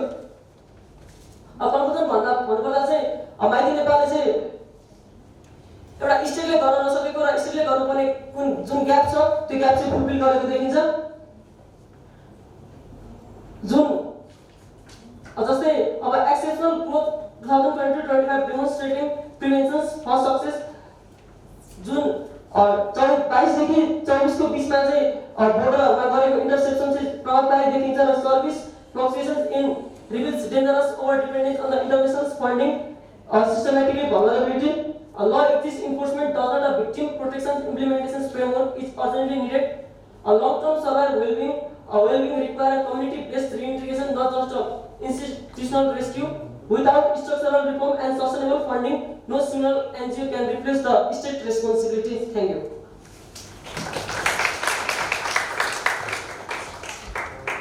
Thank you for your cooperative research study paper. I think this paper also explored data and the own contributions of Mahinda. After that, we have just only one paper, and probably the unified institutional medicines and after this we have used women in health. I would like to try to paper presentation some of the therapy and understanding of that.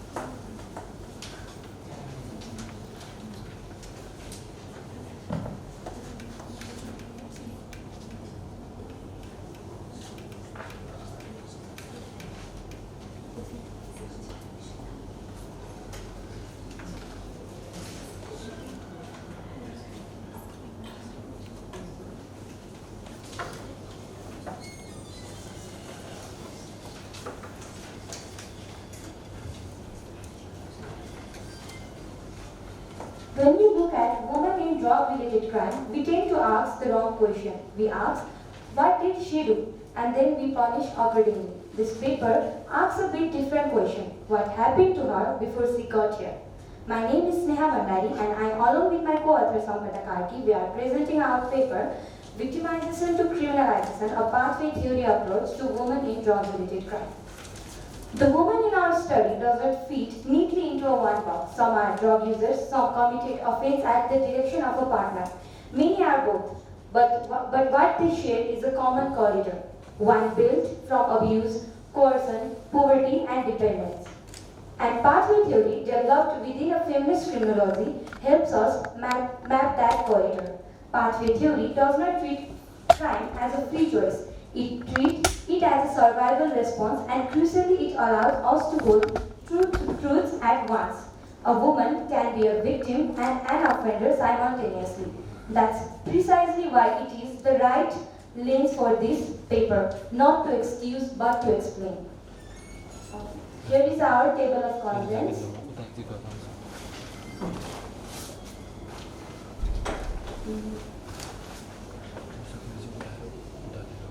The number reflects this. The 1 in 3 people who use drugs globally are women. 35% of women in prison worldwide are there for drug offense, nearly the double rate of women. The concentration tells us something. Women aren't entering crime the same way men do. They are entering specifically through drug connect pathways, and that's what this paper examines. Nepal's Narcotic Drug Act 2033 does not account for any of this. There is no provision for coercion or abuse and economic hardship as mitigating factor. Our punishment is simple. A law that treats everyone the same in a society that does not treat everyone the same does not produce justice. It produces equal punishment for an unequal lives. We wrote this paper around these questions. Our method is qualitative and sociological, a critical reading of the act itself and using a pathway theory as an analytical lens. This is a desk-based research. We are analyzing what the law says and, more importantly, what it fails to say.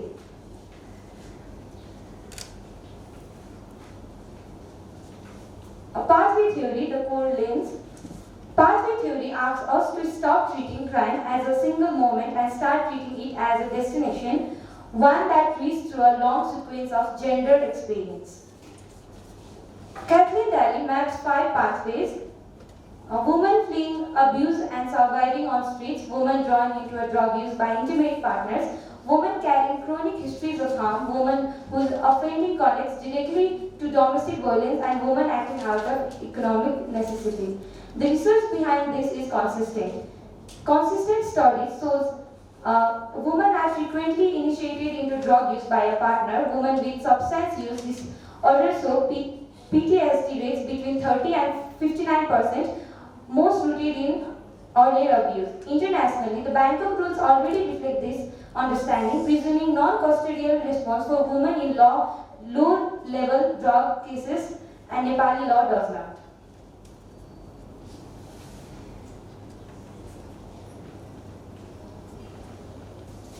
Nepal record over 156,000 drug users in 2024, with only 6% identified as female. The numbers is almost certainly under count.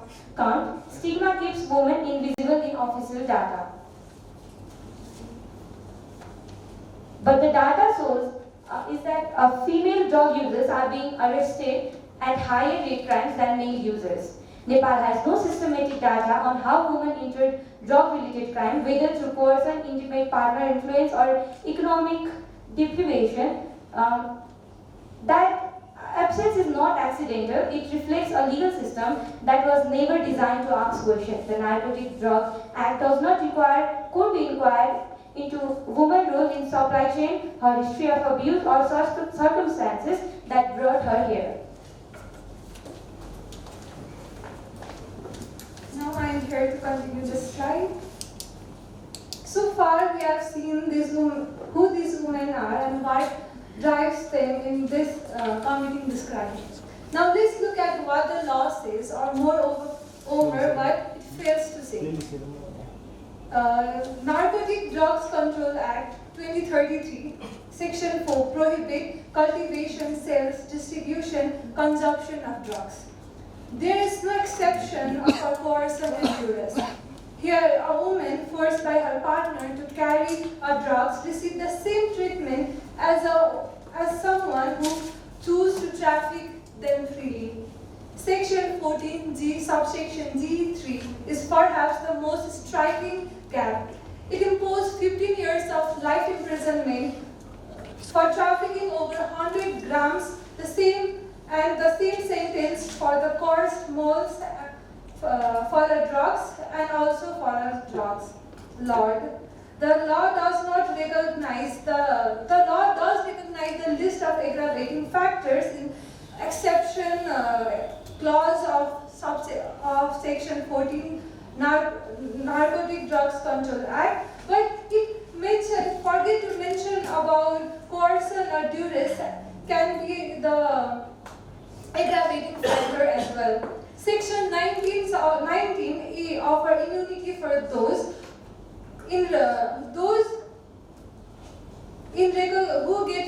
who agree to go to the rehabilitation in recognized rehabilitation center. But here is the catch.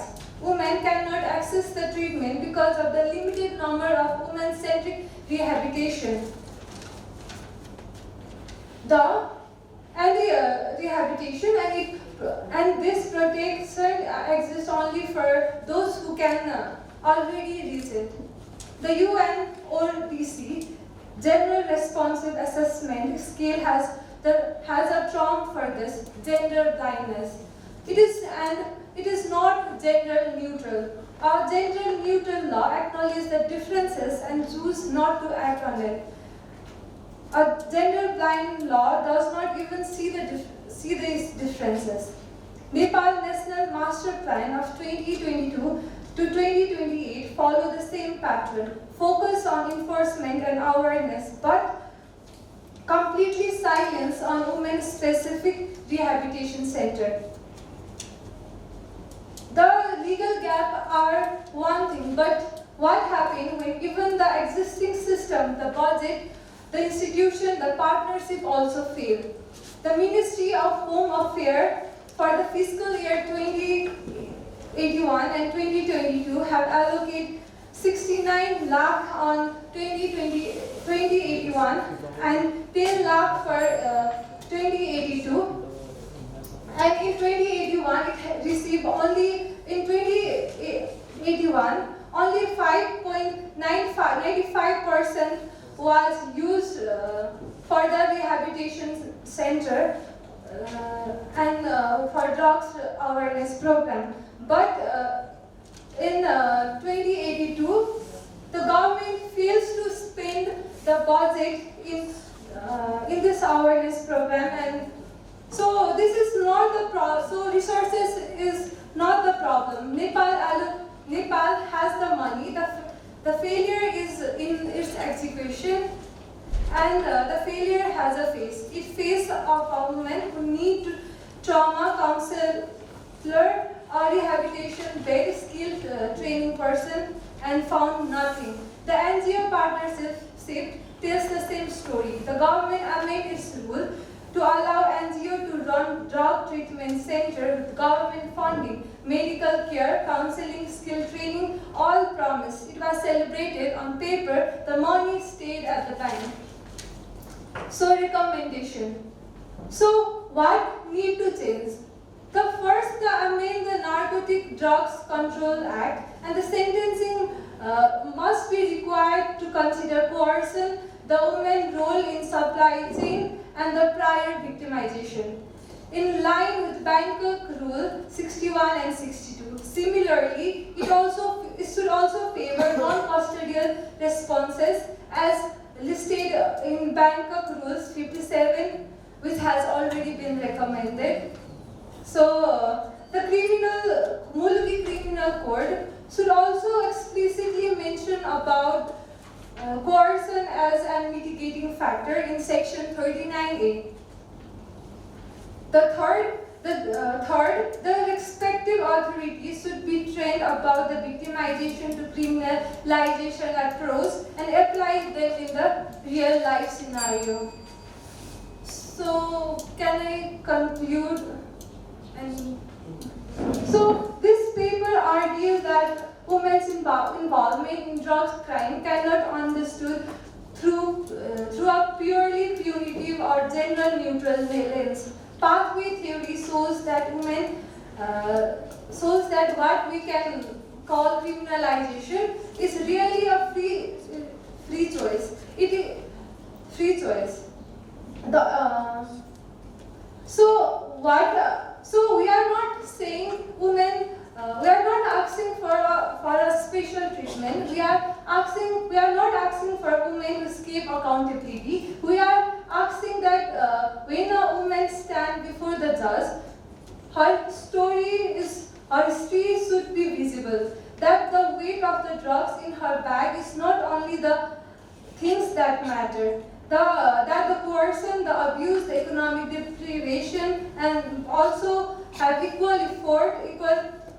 effort that brought her in that situation. So justice does not mean treating everyone identically. Justice means accounting for unequal lives people bringing in the courtroom. Nepal law currently deliver the former. So thank you so much.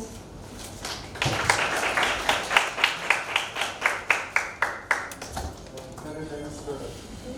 I will take up this. And I would like to invite citizens. And I'd like to invite to our participants for midwives to all our representatives. Please, midwives.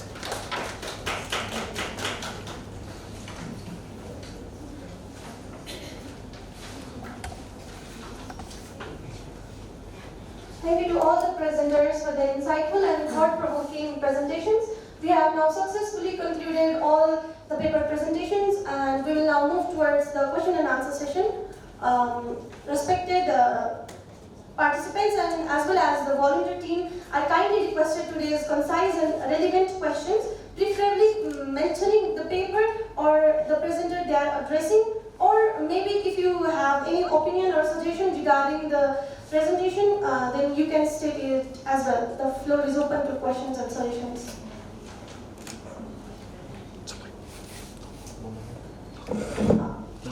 Does anyone have questions?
victim itself. So why our law only mitigate sentencing to them while we need to protect them as a victim, we're just partially giving them sentencing. So is it fair for those victims to even give sentencing? Based on that, we want the government and the lawmaker to study in that issue and work accordingly. We are not asking we are not saying that sentencing is reduced. We are asking for a mechanism to look into the overall situation. We are asking for expert testimonies to be included in that policy. We are asking for the lawmakers to be aware about the situation, to be updated about the society and make law according to it. We are not simply saying that sentencing should be reduced.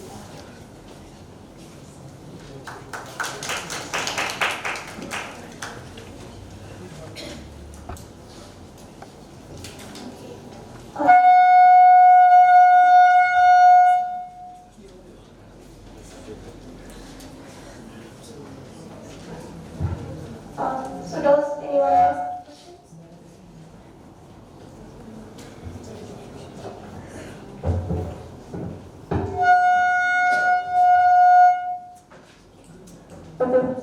मेरो question चाहिँ सोसियलको लागि हो। Firstly, social media did very good presentation.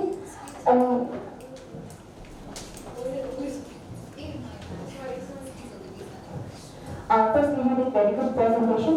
मेरो क्वाइरिज र मैले अलिकति मलाई clarify गरेको पोइन्ट्समा चाहिँ के भन्दाखेरि तिमीले के पोइन्ट्समा चाहिँ प्रिभेन्सन रेस्क्यु प्याराडक्सको कुरा गरेको थियौ, जहाँ चाहिँ भिक्टिमलाई रेस्क्यु गर्दा चाहिँ मोर फोकस्ड हुनुपर्छ भनेर भनेको थियो होइन।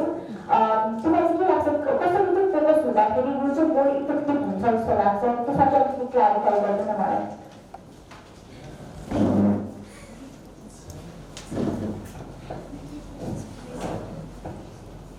त्यो ह्युमन रेस्क्यु प्याराडक्समा चाहिँ त्यो चाहिँ कसरी डिस्क्राइब गरिएको छ भन्दाखेरि चाहिँ मैले गरेको भन्दाखेरि जसमा चाहिँ ह्युमनलाई रिइन्ट्रिगेट गर्दाखेरि चाहिँ जस्तै एउटा माथि नेपालले गएर रिस्टाब्लिस गरिदिन्छ सोसाइटीमा होइन, त्यस पश्चात चाहिँ कुनै पनि हेरविचार गर्दैन र एउटा लङ टर्मको लागि चाहिँ लङ टर्मसम्मको लागि हुने गरी चाहिँ अब रिइन्ट्रिगेट गरिएको हुँदैन। त्यसको लागि चाहिँ माथि नेपालले मात्रै भन्दा पनि चाहिँ एउटा स्टेट मेकानिजमले पनि चाहिँ त्यो कुरालाई हेर्ने र अघि अर्को पोइन्टमा भनिएको थियो कि रिट्र्याकिङ गर्ने, त्यसको अवस्था कस्तो छ त्यो चाहिँ माथि नेपालले मात्रै भन्दा पनि स्टेट मेकानिजमले पनि गर्यो भने चाहिँ अझ बढी सस्टेनेबल हुन्छ।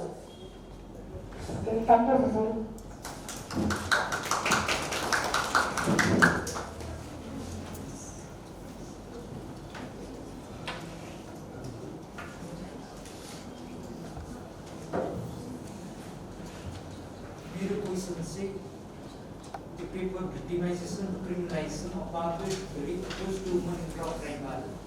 Sampata Karki, Sneha Bhattari. तपाईँले एब्स्ट्र्याक्टमा चाहिँ according to UNODC 1 in 8 people who use drugs are women, only 1 in 5 people receive treatment भनेर लेख्नु भएको छ।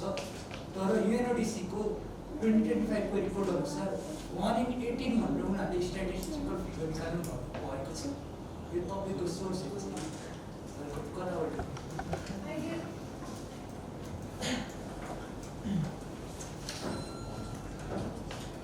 हामीले पनि UNODC-बाटै डाटा लिएको हो। मेबी लाइक हामीले पुरानो डाटा एक्सेस गर्यौँ बिकज UNODC-को 2018 को चाहिँ सायद आई गेस इट वाज 2018 को सोर्स थियो।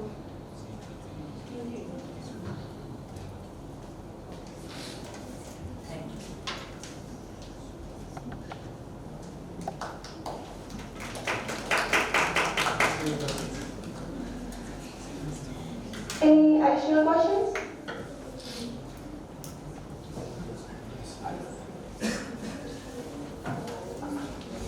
If no one asks a question, then I would like to ask a question to the fifth presenters.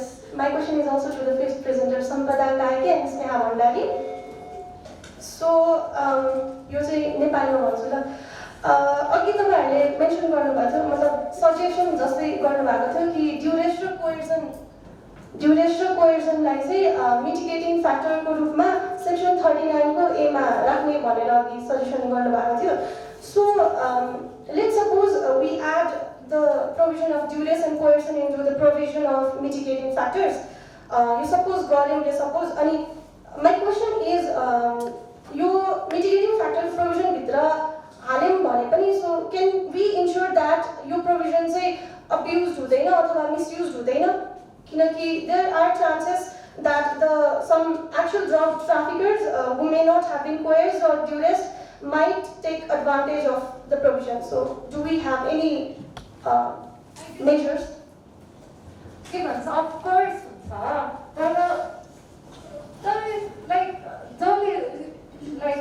concerned authorities like police investigation officers, in this day you need to find out whether your person is okay or not. To report later, court please judge on. So what I'm saying is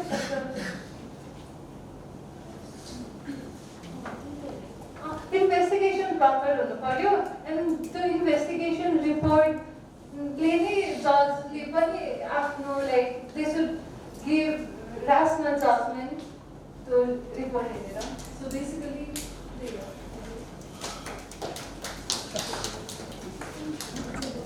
Thank you for the answer. Now if no one has further questions, then we will now end the question and answer session. So we have, at this point, I would like to respectfully hand over the floor to our esteemed chairperson to share his concluding remarks regarding the session and paper presentations. Thank you.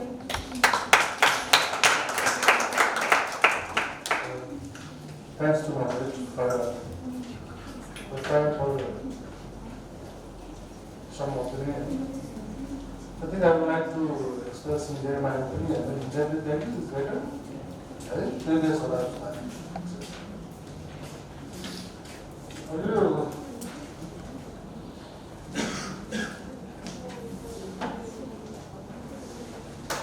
All of people don't comprehensive. So the topic I have is very truly not research to receive. Only as creatives are there. Alright, then even the tomorrow, different parts of my perspective, like but I'm actually I got to book and I'm so I was there for paper too. I don't comprehensive. The debate is like the solution there is some gaps also. Because I like the value of you try to hold things very at this stage. I would like to very at this stage. This is false. You have a lot of plans, you can you have a lot of spirits, and technology to provide them support the answer. Our parents are so there are book card, that's what I put this very time to my problem of the parents of the society. Well, we did not hear languages. Yeah, I don't know. Today, the parents became a lot of something like so hopefully, I know the parents choose more brightly answer. I like this answer. Our this paper to have one of the things is actually true. I will never to have a we are to copy the somewhere into the apple copy to the answer.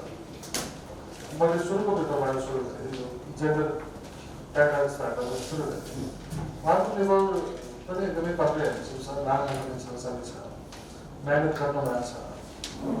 I was just for having more other but I think so. But then you paper about the solution of very early I should do. But the answer, so like the idea of people to answer properly. And it done the other branch of the person when you are asked. This will be happening. They will have answers for you.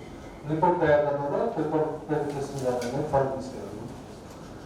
But the country guys have the person. I go to happen guys. Those are you topic or short topic or to some topic or that would think न्याय दिनुपर्छ भन्ने मलाई लाग्छ कुनै paper मतलब टपिकमा चाहिँ धेरै तपाईँको डिस्क्रिप्सनहरू धेरै राख्ने होइन न्यारेटिभमा धेरै लेख्ने कुनैमा चाहिँ बुलेट बेसिसमा थोरै लेख्ने त्यो पनि राम्रो हुन्छ हुन त अब त्यसको कन्टेन्टमा डिपेन्ड हुन्छ त्यो त अब विषय भयो यो तपाईँले त्यसलाई ख्याल गर्नुहोस् भन्ने मलाई लाग्छ यसमा अलिकति त्यो कुरा चाहिँ राखेको छ तपाईँको एकदम ल्याङ्ग्वेज पनि त्यहाँबाट पनि छ अब अर्को चाहिँ अब सबै पेपरहरूमा एउटै कुरा चाहिँ के छ भने तपाईँको यो डिफेन्सहरू राख्दाखेरि चाहिँ फुटनोटहरू चाहिँ प्रपर राख्नुहोस् कि युनिफर्म चाहिँ हुनु पर्छ त्यसमा तपाईँको चाहिँ फुटनोटको धेरैवटा तरिकाहरू छन् धेरैवटा स्टाइलहरू छन् त्यो मध्येमा तपाईँले कुन चुज गर्ने त्यो मध्येमा एउटा चुज गर्नुहोस् जस्तै एमबिए चाहिँ तपाईँको 6 को पनि प्र्याक्टिस सेकेन्ड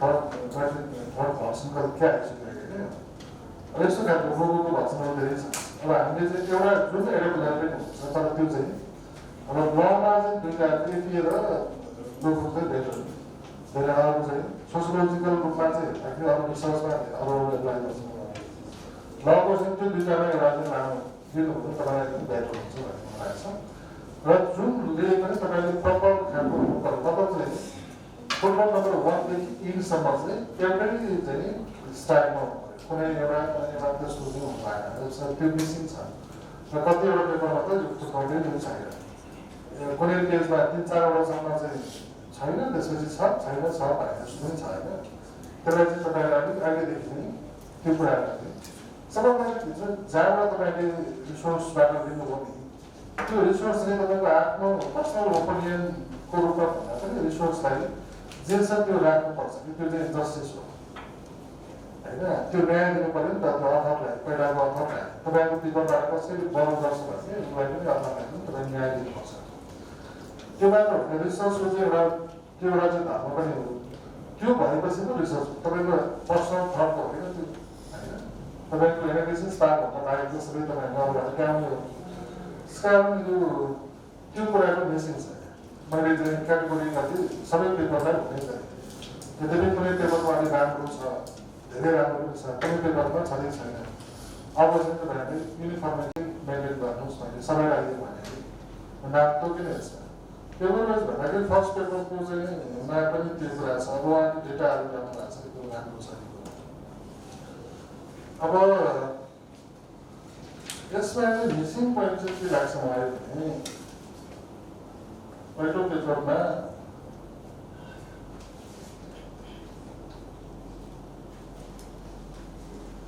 रिकमेन्डेसन भनेर धेरै लामो देख्छौँ त्यो पछि कन्क्लुजन देखि कन्क्लुजन चाहिँ पहिला लेखेर रिकमेन्डेसन चाहिँ पछि लेख्ने होला र कन्क्लुजन र रिकमेन्डेसन लेख्दाखेरि बुलेट बेसिस बेस हुन्छ अहिले फर्स्ट टु ट्रेन चाहिँ तपाईँले बुलेटमा अथवा नम्बर बेसमा नम्बरिङ राख्नु भने त्यो चाहिँ बेस हुन्छ यसरी एकदम डिस्क्रिप्टिभ मोडलमा चाहिँ लेख्ने अथवा न्यारेटिभ फर्ममा लेख्दाखेरि त्यो लामो हुन्छ त्यसो नगर्नु होला त्यसो भयो भने एकदम क्याच गर्न सकिन्छ नम्बर 1 चाहिँ यो रिकमेन्ड र नम्बर 2 चाहिँ रिकमेन्डेसन यो नम्बर 3 चाहिँ यो ताकि यो रिसर्चबाट आएको टक्स मान्छेले तुरुन्तै चाहिँ त्यो लिन सकोस् क्याची खालको हुनुपर्छ मैले त्यो सबै पेपरमा अप्लाई हुन्छ सबैमा एउटै फर्मेट रहेछ तपाईँको कन्क्लुजन पनि लामो देख्ने अनि त्यस रिकमेन्डेसन लामो त्यसमा के रिकमेन्ड गर्यो भन्ने स्पेसिफिक तपाईँहरू छैन भने एकदम त्यो कहाँ रिलेटेड हुन्छ भने तपाईँ रिसर्चको क्वेसन जान्छ नि क्वेसन पछि अब्जेक्टिभ तपाईँले फिक्स गर्नुहुन्छ त्योसँग रिलेभेन्सी हुनु पऱ्यो नि त एउटा खालको रिसर्च क्वेसन छ तपाईँको चाहिँ रिकमेन्डेसन अर्को हो अथवा कन्क्लुजन अर्को हो भने त्यो चाहिँ राम्रो चाहिँ हुँदैन त्यसै त्यो बिचमा तपाईँको जे प्रब्लम छ त्यसलाई सल्भ कसरी गर्ने भन्ने नै होला होइन रिकमेन्डेसन भनेर चाहिँ कन्क्लुजन भनेको प्रब्लम त्यो तपाईँले जे देख्नु भएको छ त्यो कुरा जस्टिफाई गर्ने नै होला कन्क्लुजनमा त्यसै त्यो कुराको पार्टमा तपाईँको सबैको पेपरमा चाहिँ उत्तिकै सुधार्नु पर्ने छ यहाँले मैले निर्भर धर्ममा समीक्षा गरे जस्तो भयो है तपाईँहरूले सुधार व्यक्तिगत पेजमा थियो त्यो पेज पास गरेर अहिले यो पेजमा आइपुग्यो होइन त्यसले गर्दा तपाईँहरूलाई त्यो सुझाव अलिकति त्यो पानी गर्दै जान्छ ताकि त्यो एउटा दिनमा चाहिँ तपाईँ पर्फेक्ट हुनुहुन्छ कहिले पर्फेक्ट हुँदैन भन्छ मैले धेरै कुरा सिकेँ तपाईँबाट चाहिँ तपाईँहरू चाहिँ हाई टेक्नोलोजिकल तपाईँको ब्याकग्राउन्डबाट आउनु भएको हो कि होइन हामी जस्तो भएन नि त त्यसले गर्दाखेरि धेरै कुराहरू तपाईँको राम्रो छ जस्तै पेपरको प्रेजेन्टेसनदेखि लिएर अरू सबै कुराहरू एकदम ल्याङ्ग्वेजको कुराहरू सबै कुरा राम्रो छ तर यसलाई चाहिँ के छ भने मोर एकाडेमिक कलेज चाहिँ एक्सेप्टेबल हुने बनाउँदै जानु पऱ्यो कि हामी सोसियोलोजीको स्टुडेन्ट भन्दा अरू स्टुडेन्टको स्टुडेन्ट भन्दा लको स्टुडेन्ट अब पृथक हुन्छ हाम्रो एनालिसिसमा फरक हुन्छ होइन हामीले गर्ने एनालिसिसका कुराहरू विश्लेषणका कुराहरू फरक हुन्छ सोसाइटीले हामीबाट गरेको आशाहरू फरक हुन्छ त्यो कुरालाई मिट गर्नको लागि हामीले गर्ने रिसर्चको मेथोडोलोजी पनि अलिकति फरक छ रिसर्चबाट निकाल्ने चाहिँ तपाईँको एनालिसिसका कुराहरू र त्यसको चाहिँ फाइन्डिङ्स कन्क्लुजनका कुराहरू पनि फरक हुन्छ हामीले गरेको रिकमेन्डहरू चाहिँ एउटा साइन्टिफिक हुन्छ भन्ने खालको सोसाइटीको पनि त्यो खालको एक्सपेक्टेसन हुन्छ र हामी त्यसलाई मिट गर्ने गरी काम गर्ने अब चाहिँ अहिलेदेखि नै यहाँ स्टार्ट गर्नुहोस् भन्ने मलाई लाग्छ अब यो मैले ओभरअल पेपरको बारेमा त्यो भने अब यो मैले पेपर टु पेपर भएन पेपरको चाहिँ मैले भनिसकेको सेकेन्ड पेपर सर्भाइभल भर्सेस जस्टिसबाट उहाँको यो धेरैवटा ठाउँमा चाहिँ थुप्रोटै चाहियो कि यहाँनिर सुधार गर्नुपर्छ स्मृति सरकार र हाम्रो चाहिँ वार्षिक अधिकारीको वार्षिक अधिकारीको उहाँको त्यतिको उहाँले धेरै कुरा राख्नु भएको छ अनि तपाईँको त्यसमा चाहिँ यो पेपरमा मैले के सजेस्ट गरेको हुन्छ केसलाई भन्नु सर्वोच्च अदालतले चाहिँ सबै फैसला नै राख्ने हुँदैन कि फ्याक्टहरू त्यसको दावा राख्ने होइन त्यसको खालि नजिरहरू के हो त्यसबाट चाहिँ के प्रिन्सिपल ल्याएर गरेको छ र त्यो इन्टरनेसनल स्टोरीसँग कहाँनिर चाहिँ टाएको हुन्छ इन्टरनेसनल लसँग कहाँनिर टाएको हुन्छ भन्ने कुराहरू तपाईँले विश्लेषण गर्ने हो त्यसको गाह्रो कुराहरू ल्याउने होइन पेपरमा ल्यायो भने तपाईँको 4-5वटा पेजहरू प्रभाव त्यसबाटै भएको जस्तो मलाई लाग्यो त्यस्तो चाहिँ नगर्नुहोस् भन्दाखेरि पेपरमा त्यो अधिकारको देखिन केस स्टडीको लागि मात्र उपयुक्त हुन्छ होला त्यसै उहाँको लागि तपाईँले 100वटा केसहरू स्टडी गर्ने त्यसलाई केस इन्डिभिजुअल केसमा एनालिसिस गर्दै जाँदाखेरि बेटर होला तर यसलाई चाहिँ हामीले त्यसरी नराख्नु चाहिँ भन्छौँ त्यसरी नेपालको चाहिँ अब यो अब अर्को चाहिँ तपाईँको हामीले चाहिँ के भने यो नम्बर 1 पेपर के पहिला एक नम्बर 1 पेपरमा पनि जेनरल एन्ड क्यापिटल्स भन्ने पेपरमा पनि त्यो अलिकति एनालिटिकल पार्टहरू तपाईँको विश्लेषण गर्ने पार्टहरू चाहिँ यो सबैमा तपाईँको अलिकति त्यो पुग्या छैन कि त्यसलाई विश्लेषण गर्ने हामीले गर्ने प्रब्लमहरूको पार्टहरू पेपर भनेको पेपर प्रेजेन्टेसन गर्ने भनेको चाहिँ अलिकति थप आर्टिकलहरू बनाउनु भनेको त्यो एउटा बुकमा 10वटा बुकको कुराहरू समराइज गरेर एउटा बुक बनाउँछौँ कम्प्याक्ट भर्सनहरू त्यो कम्प्याक्ट फर्म त्यसमा चाहिँ हामीले ल्याउँदाखेरि चाहिँ के हुन्छ भने एकदम त्यो अब त्यो विश्लेषणको पार्टहरू चाहिँ एकदम मोर स्ट्रङ हुन्छ त्यो नै तपाईँको ओभरटिङ हो हामी यो पेपर भनेको चाहिँ एकदम डेटाहरू ल्याएर चाहिँ थुपार्ने ठाउँ होइन त्यो रिसर्च रिपोर्ट होइन कि यो पेपर भनेको रिसर्च रिपोर्टहरूलाई चाहिँ गर्ने विश्लेषण गर्ने एउटा चाहिँ पत्र हो जस्तै अब अघि माइती नेपालको हाम्रो एकजना भाइको प्रेजेन्टेसन थियो नि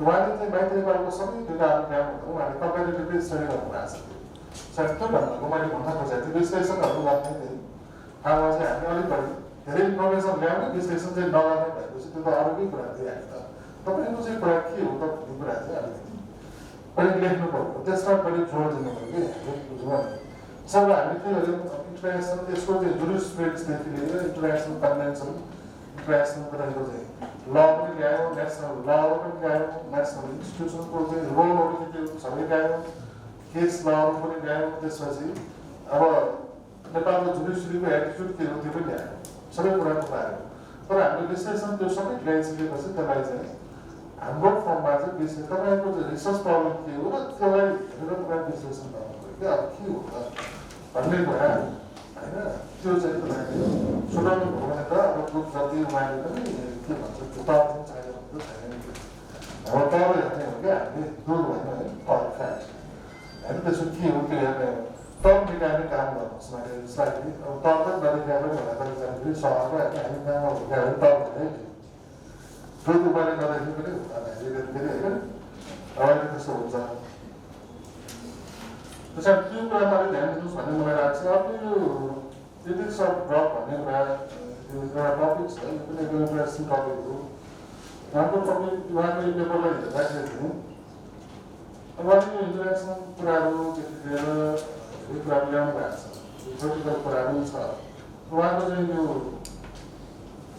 अब यो के छ भने यसको अरूहरू पनि मिलाएको छ कि अगाडि राख्नुपर्ने पछाडि राख्नुपर्ने अगाडि भनेर जस्तो लाग्छ सब पाउने हो अलिकति मिलाउनु पर्छ होला पोलिटिकल कुराहरू पनि माथि नै मेसेज गर्नु हो उहाँले होइन तर अलिकति पछाडि गर्नु एउटा एनालिसिस भन्ने पार्टै राख्दाखेरि हुन्छ तपाईँको विश्लेषण भन्ने पार्ट त्यो इन्ट्रेस्ट होला अनि नेटवर्क कन्टेक्स्ट भन्नु गएर उहाँले राख्नु भएको छ नेपालको सबै कुराहरू यसरी राख्ने नै होइन लिगल प्रोभिजनले ट्याक्कै फर्मा आर्टिकलमा यो छ प्रोभिजन होइन फर्मासम्म यो प्रोभिजन छ भनेर ट्याक्कै राख्ने र त्यसको अलिकति तपाईँलाई लागेको कुरा लेख्नुपर्छ होला भन्ने मलाई लाग्छ।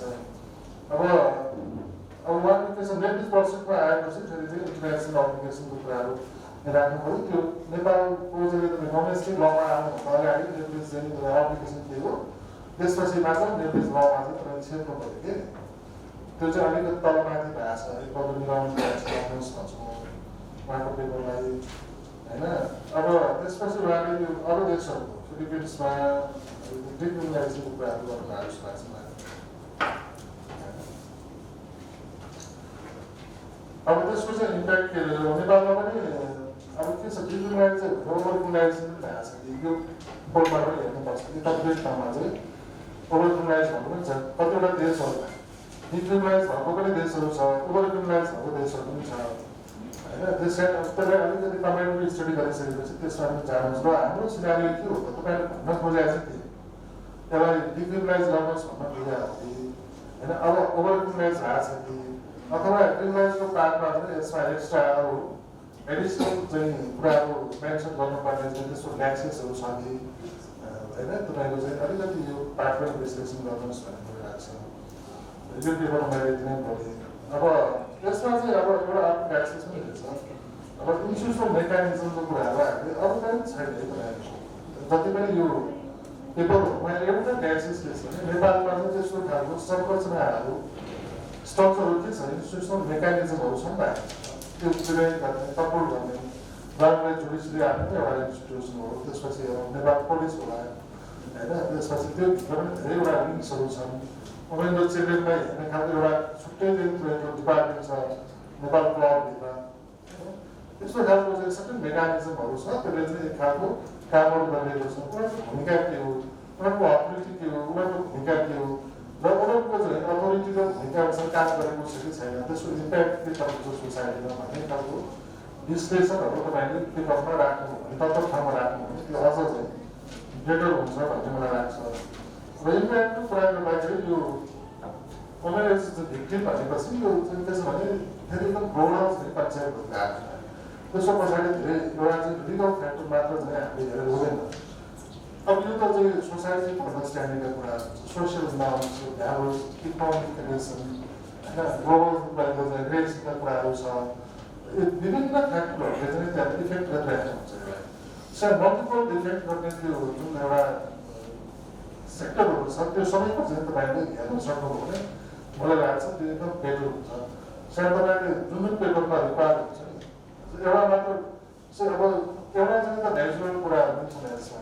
नेचुरली नै अलिकति चाहिँ तपाईँको फिजिकल्ली सोसियल्ली अन्डरस्ट्यान्डिङ पनि त्यस्तै खालको विकास गर्दै आएर हामीले धेरै कुराहरू उहाँहरू विक छ भन्ने खालको सोसाइटीको अन्डरस्ट्यान्डिङ भइसकेपछि अटोमेटिकली बढी भिक्टिमाइजेसन हुन्छ होइन।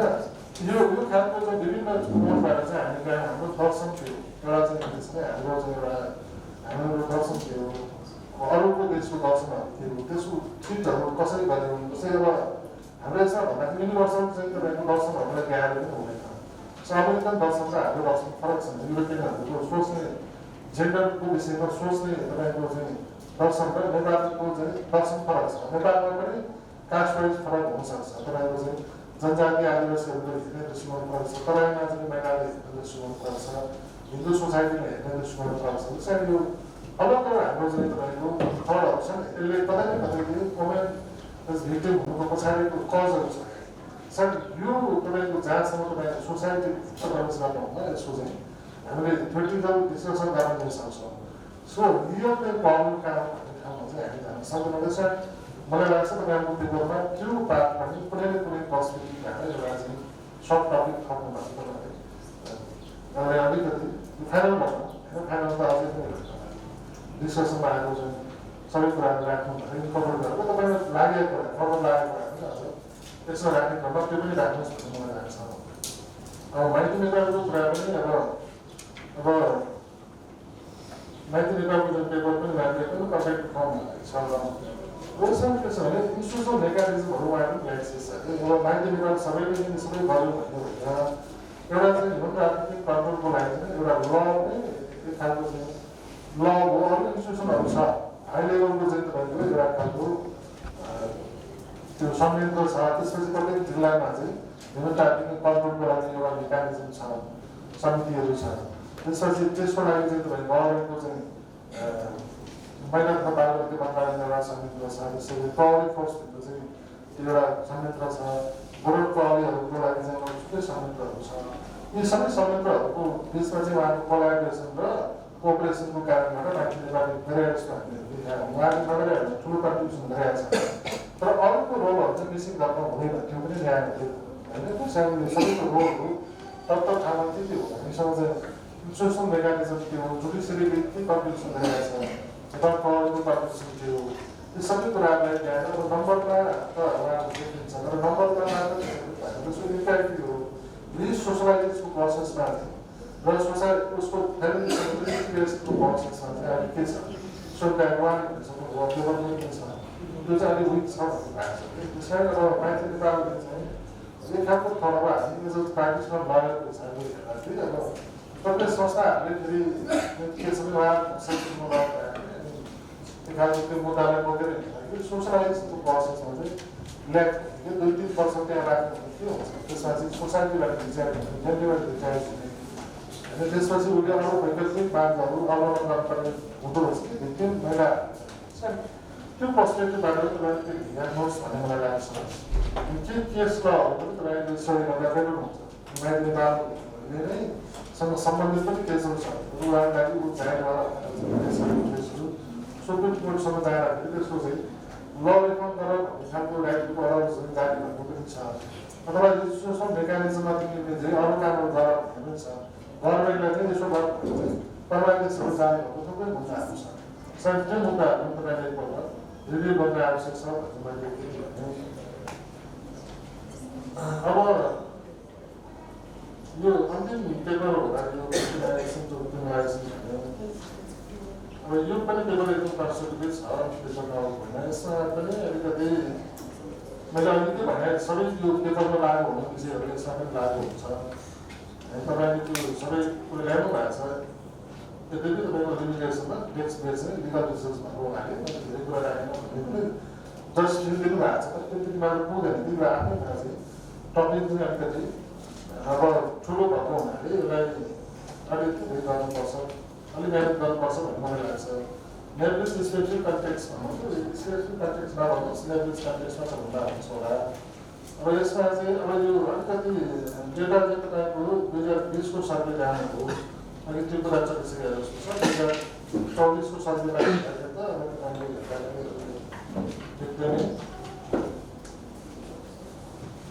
यो 6% फिमेलहरूको चाहिँ पार्टिसिपेसन छ भन्नुहुन्छ तपाईँले अब यो चाहिँ फेरि रिभ्यू गर्नुहोस् भन्ने मलाई लाग्छ होइन अब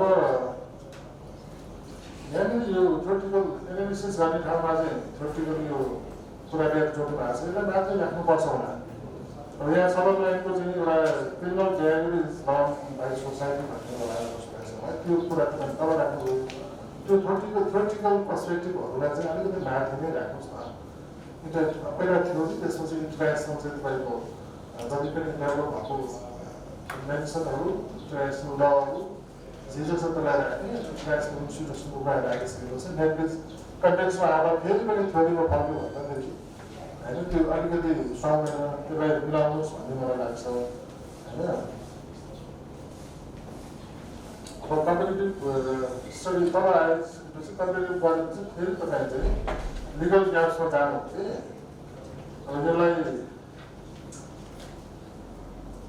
लिगल ग्याप्समा चाहिँ फेरि कम्पिटेटिभ छ त्यस्तो खालको भएको छ तलमाथि सायद मलाई जस्तै हतार भएको होला यहाँलाई तपाईँलाई म उता पुरानो ल कलेज पुगेछु यता नयाँ यतातिर आउनु भएको छैन ल सबै इन्जिनियरमा भइसकेर भन्नु भएको छ म चाहिँ उता पुगेछु कि होइन त्यस कारण यसमा अलिकति यसमा चाहिँ अर्को मिसिङ भनेको रिकमेन्डेसन पार्टी चाहिँ तपाईँको रिफरेन्स लास्टमा राख्नुपर्ने सायद मलाई पोर्टफोलियो नभएको फेरि यहाँ रहन्छ यसलाई समृद्ध गर्नुहोस् भन्ने मलाई लाग्छ यति भयो भने यहाँको पेपर एकदम एक्सलेन्ट हुन्छ यहाँको चाहिँ एकदम राम्रो छ यो चाहिँ पेपरहरू नराम्रो आएको सायद धेरै राम्रो छ यसलाई अलिकति मात्र अलिकति भन्नाले अलिक धेरै अलिकति मात्र अलिकति मात्र चाहिँ जर्नलिस्टहरू पुग्दैन अलिक धेरै मेहनत गर्नु पनि यो चाहिँ अब जर्नलतिर नै प्रकाशित गर्न पनि उनीहरूको हुन्छ भन्दै मैले पूर्ण चाहिँ तपाईँहरू सबैजना अब बनाइदिन चाहन्छु सबैको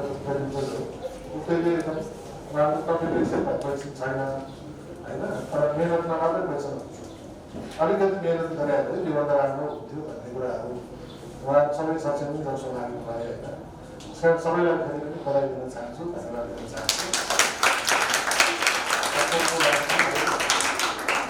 यो अवसरको लागि फोकस गरेर म्याडमलाई पनि लागेको आशा विशेष धन्यवाद दिन चाहन्छु यो सेकेन्ड टाइम कोर्ट पनि मैले चाहिँ जोइन गर्नु पाएँ यसमा चाहिँ जोइन गर्नु पाएँ यसको लागि म फोका कलेजहरूमा इन्टरेक्टिभमा प्रिन्सिपल इन्टरेक्टिभ र अब मोडरेटरलाई होइन सबैतिर यहाँ सबैलाई विशेष धन्यवाद दिन चाहन्छु होइन धन्यवाद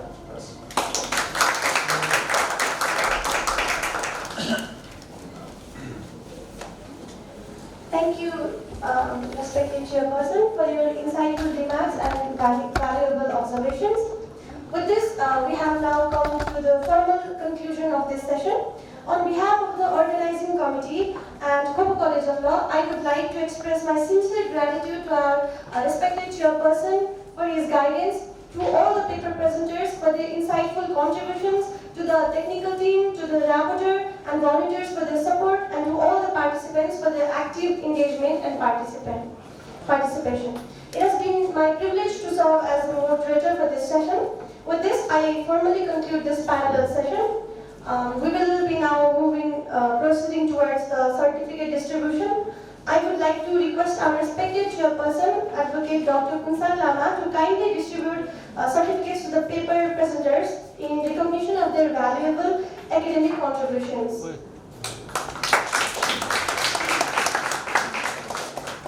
So I will be calling the name of the presenters as per the order list and request them to come and get their certificate.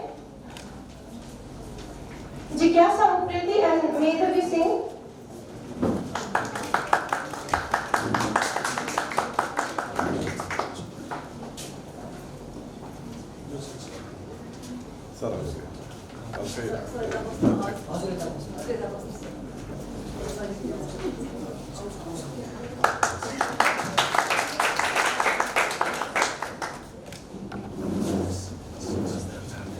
Smriti Sarma and Vansika Adhikari.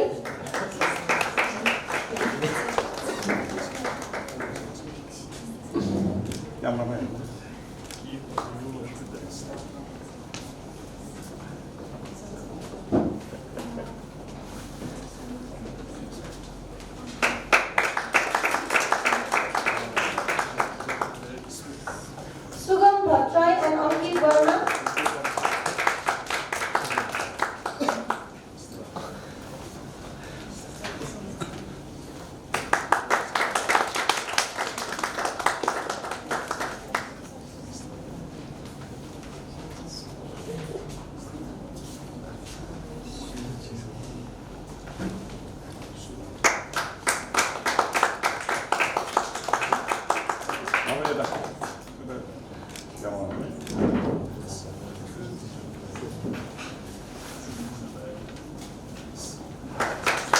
Sushil Mayani.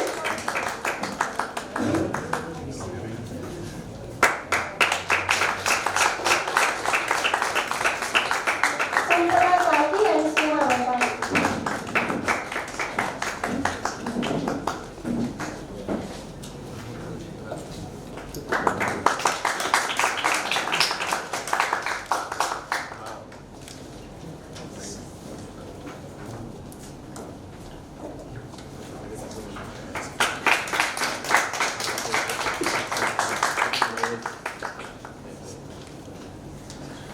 With the certificate distribution concluded, we will now proceed with the token of love ceremony. I would like to invite the representative of Khopo College of Law, our principal ma'am Anita Jadari ma'am, to present the token of love to our respected chairperson as a gesture for appreciation and gratitude for his contribution.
एक दुईजना माथि बस्छ तीनजना बस्छ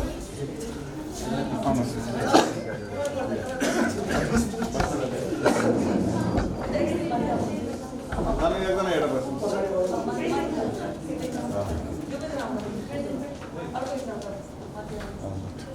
त्यो त निभाएकै होला जस्तो